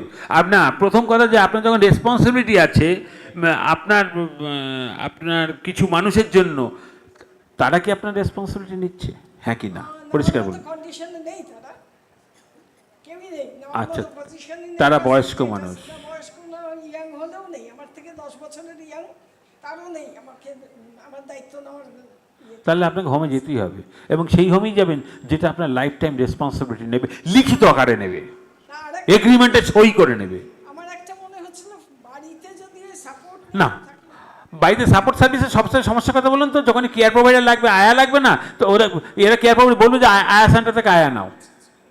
Support service mature করেনি ওয়েস্ট বেঙ্গলে, প্ল্যান ফেল করছে। আমি অনেকগুলো হোম দেখেছি বা কথা বলেছি, আমার সামহাউ পছন্দ হয় না। এটাই হলো আমি তো বললাম 30 লাখ টাকা যাবেন, অমর্ত্য যান, পছন্দ হয়ে যাবে এক্ষুনি। আমার তো ওই নেবেন। হ্যাঁ, টালিগঞ্জ। অমর্ত্য বাড়িপুরে, ও টালিগঞ্জ, ও হ্যাঁ বাড়িপুরে। তো এনিওয়ে এটাই আমার জানা। স্নেহ দেওয়া হবে, স্নেহ দেওয়া স্ট্যান্ডার্ড জায়গা। ঠিক আছে, স্বপনদা নিল। দা পিসও মোটামুটি। আশা করছি আর কারো কোনো প্রশ্ন আসছে না, আমাদেরও সময় শেষ, প্রায় একেবারেই শেষ। একটা ছোট বলুন, বলুন। প্রশ্ন রয়ে যাচ্ছে। হ্যাঁ বলুন। সেটা হচ্ছে আমি এখানে অনেক জায়গায় গেছি বেড়াতে, মিস্টার গোস্বামীর সাথে আমার আলাপ হয়েছে। উনি অশোকনগরে থাকেন এবং সম্পূর্ণ সুস্থ, খুব হাসি খুশি লোক। তাহলে আপনি বললেন যে ওখানে ওরকম অসুস্থ লোক থাকে, তাহলে তো দুটো মিলল না। উনি 80 বছর বয়স, খুব আনন্দে থাকছেন এবং আমাদের সাথে বেড়াতে গেছিলেন, খুব ভালো। মিস্টার মনোদীপ গোস্বামী আছেন না আজকে? মনোদীপ গোস্বামী, এই মনোদীপ গোস্বামী এসছেন, ওই তো ওনার ভাই দাদা থাকেন। থাকার কারণটা কি এবার বলে দিচ্ছি কেন থাকেন। পিছনে বসে আছে mister Manojit Goswami assistant living করেন, তার কারণ তার ছেলে বিদেশে ফ্রান্সে থাকেন, তার পক্ষে সম্ভব না হ্যান্ডেল করা। তার আয়া, ডাক্তার, নার্স, ডায়াপার সব কিছু আমাদের মেনটেন করতে হয় অসুস্থ হয়ে পড়লে। এবারে এই যে কস্ট, আমরা ওখানে 1.5 লাখ টাকা ডিপোজিট, মাসে 30,000 টাকা নিই, এক রুমে 3 জন থাকে, সেই কস্ট বিয়ার করা সম্ভব না। ওনার সেই হেডেক ফ্রি, তার মানে ওনার আর কোনো খরচা নেই। 30,000 আমাদের মাসে পাঠাতে হচ্ছে, ওনার টোটাল সার্ভিসটা পেয়ে যাচ্ছেন, হেডেক ফ্রি। তার জন্য আমাদের ওখানে দিয়েছেন। তা বিদেশ থেকে আজকে হাসপাতালে ভর্তি করা বলুন, অমুক বলুন না, কিচ্ছু লাগছে না। আমরাই হাসপাতালে ভর্তি করছি, আমরাই যাচ্ছি, ব্লাড দেওয়া দরকার হলে আমরাই শরীর থেকে ব্লাড দেবো, এই করবো। বিলের জায়গায় যাবে, উনি দেখবেন হোয়াটসঅ্যাপে ছবি দেখবেন, ভিডিও দেখবেন, ওনার কাজ শেষ, পেমেন্টটা দিলেন, উনি হেডেকলেস, ব্যাস। আমাদের ওখানে মেনলি এনআরআইদের বাবা মারা থাকেন, হেডেকলেস থাকেন, একবার ওয়ান টাইম পেমেন্ট দিলেন, মিটে গেল ঝামেলা। কোনো রকম এই আজকে বিল বাড়ানো, ওগুলো কোনো রকম ঝঞ্ঝাট রাখিনি। এই বিল বাড়লে আপনার এটা লেগেছে, 10খানা ডায়াপার লেগেছে, 100 টাকা বেড়ে গেল, এই করে দিয়ে একটা ফ্রি অ্যাড বিল হচ্ছে না। স্বপনদা একটু স্পিকার বলুন, আপনার নামটা? নমস্কার, গুড ইভিনিং। আমি মিসেস শুভ্রা দাস, আমি স্টেট ব্যাংক থেকে রিটায়ার্ড। আমার একটা আমি অনেকগুলো ভিজিট করেছি, শিলিগুড়ি থেকে করেছি, বারুইপুরে করেছি, কলকাতা টালিগঞ্জে করেছি, অনেকগুলো হোম মানে দেখেছি আমি বৃদ্ধাশ্রম। আমরা প্রোগ্রামও করেছি, খুব ভালো। কিন্তু প্রত্যেকে এমনও হয়েছে যে একটা রুম পাওয়া গেছে, খুব সুন্দর রুম, যেরকম হয় ফ্ল্যাট সেরকমভাবে সিস্টেমে। তাদের একটা মানে যেটা টোকেন মানি মান্থলি দেওয়া হয়, প্লাস একটা যেটা আপনাদের দিতে হয় ডিপোজিট Deposit, হ্যাঁ যাই yes. হোক, হ্যাঁ। তো সেটা কি, আমি যেটা জিজ্ঞেস করতে চাইছি, কোনো জায়গায় হয়তো 5 lakhs, কোনো জায়গায় 10 lakhs, কোনো জায়গায় 20 lakhs, is it refundable or not? সে যে যার মতো, আমাদের ওয়ান টাইম পেমেন্ট আছে, আচ্ছা, আমরা যাতে কোনো পেমেন্ট দিতে হবে না, যাদের পক্ষে নিয়ে নিই, মান্থলি ইনকাম নেই, একটা ফিক্সড ডিপোজিট আছে, প্রপার্টি সেল করে দিয়ে একবারে দিয়ে দিল, হেডেক লেস। এবার গলাটি পেমেন্ট দেবো কিনা সেটা আমরা জানি না, ভবিষ্যৎ বলবে না। আমি যেটা জিজ্ঞেস আমরা সেই জায়গায় এসে করতে চাই- দাঁড়িয়েছি যে ওটা হবে না, হবে না, কিন্তু হয় এটা আমি জানি- রিফান্ডেবল, সেটা I- তাদের পলিসি, আচ্ছা। প্রত্যেকের পলিসি। ধরুন আমাদের যেমন আমাদের পলিসিটা বলছি যে আপনি 1.5 লাখ টাকা দিলেন, ওখানে দেখা গেল যে আপনি 5 বছর আগে যদি আপনি নিয়ে চলে যান বা মারা যান, তাহলে 50% ফেরত পাবেন, 5 বছর বাদে 100% ফেরত পাবেন। আমাদের কল্যাণে যেমন হচ্ছে 30 লাখ টাকা দেবেন, যেদিন চলে যাবেন 30 লাখ টাকাটি ফেরত পেয়ে যাবেন। Okay. হ্যাঁ, হয়েছে। তাহলে এই সিস্টেম। এবার কেউ বললো যে না 1 বছর বাদে, এরকম দেখেছি 1 বছর বাদে গেলে আপনি মাত্র 20% ফেরত পাবেন, 2 বছর বাদে চলে গেলে 40% ফেরত পাবেন, 3 বছর চলে গেলে যার যা পলিসি। এটা কিছু করার নেই, এটা গভর্নমেন্টের হাত নেই, এটা কিছু করণীয় নেই, এটা চিরকালই থাকবে। বাট ধরুন আমি 35,000 পার মান্থ দিচ্ছি আমাদের দুজনের জন্য, হাজব্যান্ড ওয়াইফ। তারপরে ধরুন কিছু আমার হ্যাঁ। চেক আপ থাকে এই ডক্টরসদের, সেগুলো তো নর্মাল ওয়েতে নিশ্চয়ই আছে সেই না, facility? যার যার পলিসি, সেইগুলো কথা বলে নিতে হবে আপনাকে। প্রথম কথা দেখুন হোমটা চালাচ্ছে কারা, হোমটার ব্যাকগ্রাউন্ডে কারা রয়েছে, তারা কারা, তারা কি বিজনেসম্যান? যদি বিজনেসম্যান হয়ে থাকে ওয়ার্ন্ড হবেন, তাহলে আপনার কাছে আর্ন করা ছাড়া তার কোনো মোটিভেশন নেই।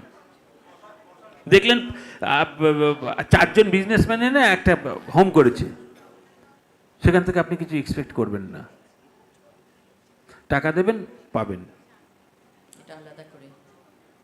সব আলাদা হয়ে যাবে। তখন দেখবেন সেগুলো, তখন না এইগুলো বেরোবে, তখন এটা নেই তো, হ্যাঁ এটা করে দিচ্ছি, আপনি কোনো চিন্তা নেই, আপনার 2000 টাকা মাসে বেড়ে যাবে। হোমটা এনজিও চালাচ্ছে কিনা বা কে চালাচ্ছে সেটা হচ্ছে মেইন। সেটা মেন। তাহলে তাদের সাথে বসতে পারবেন, কথা বলতে পারবেন, এদের কথা বলুন। হ্যাঁ করুন না, হোটেলে গেলে যেমন আপনার 1 বোতলে এক্সট্রা 1 লিটার জল লাগবে, হ্যাঁ দিন, দিয়ে দিচ্ছি 40 টাকার। যখন বেরোলেন বিলের সাথে যোগ হয়ে গেল, এখানে বিলের সাথে যোগ হবে।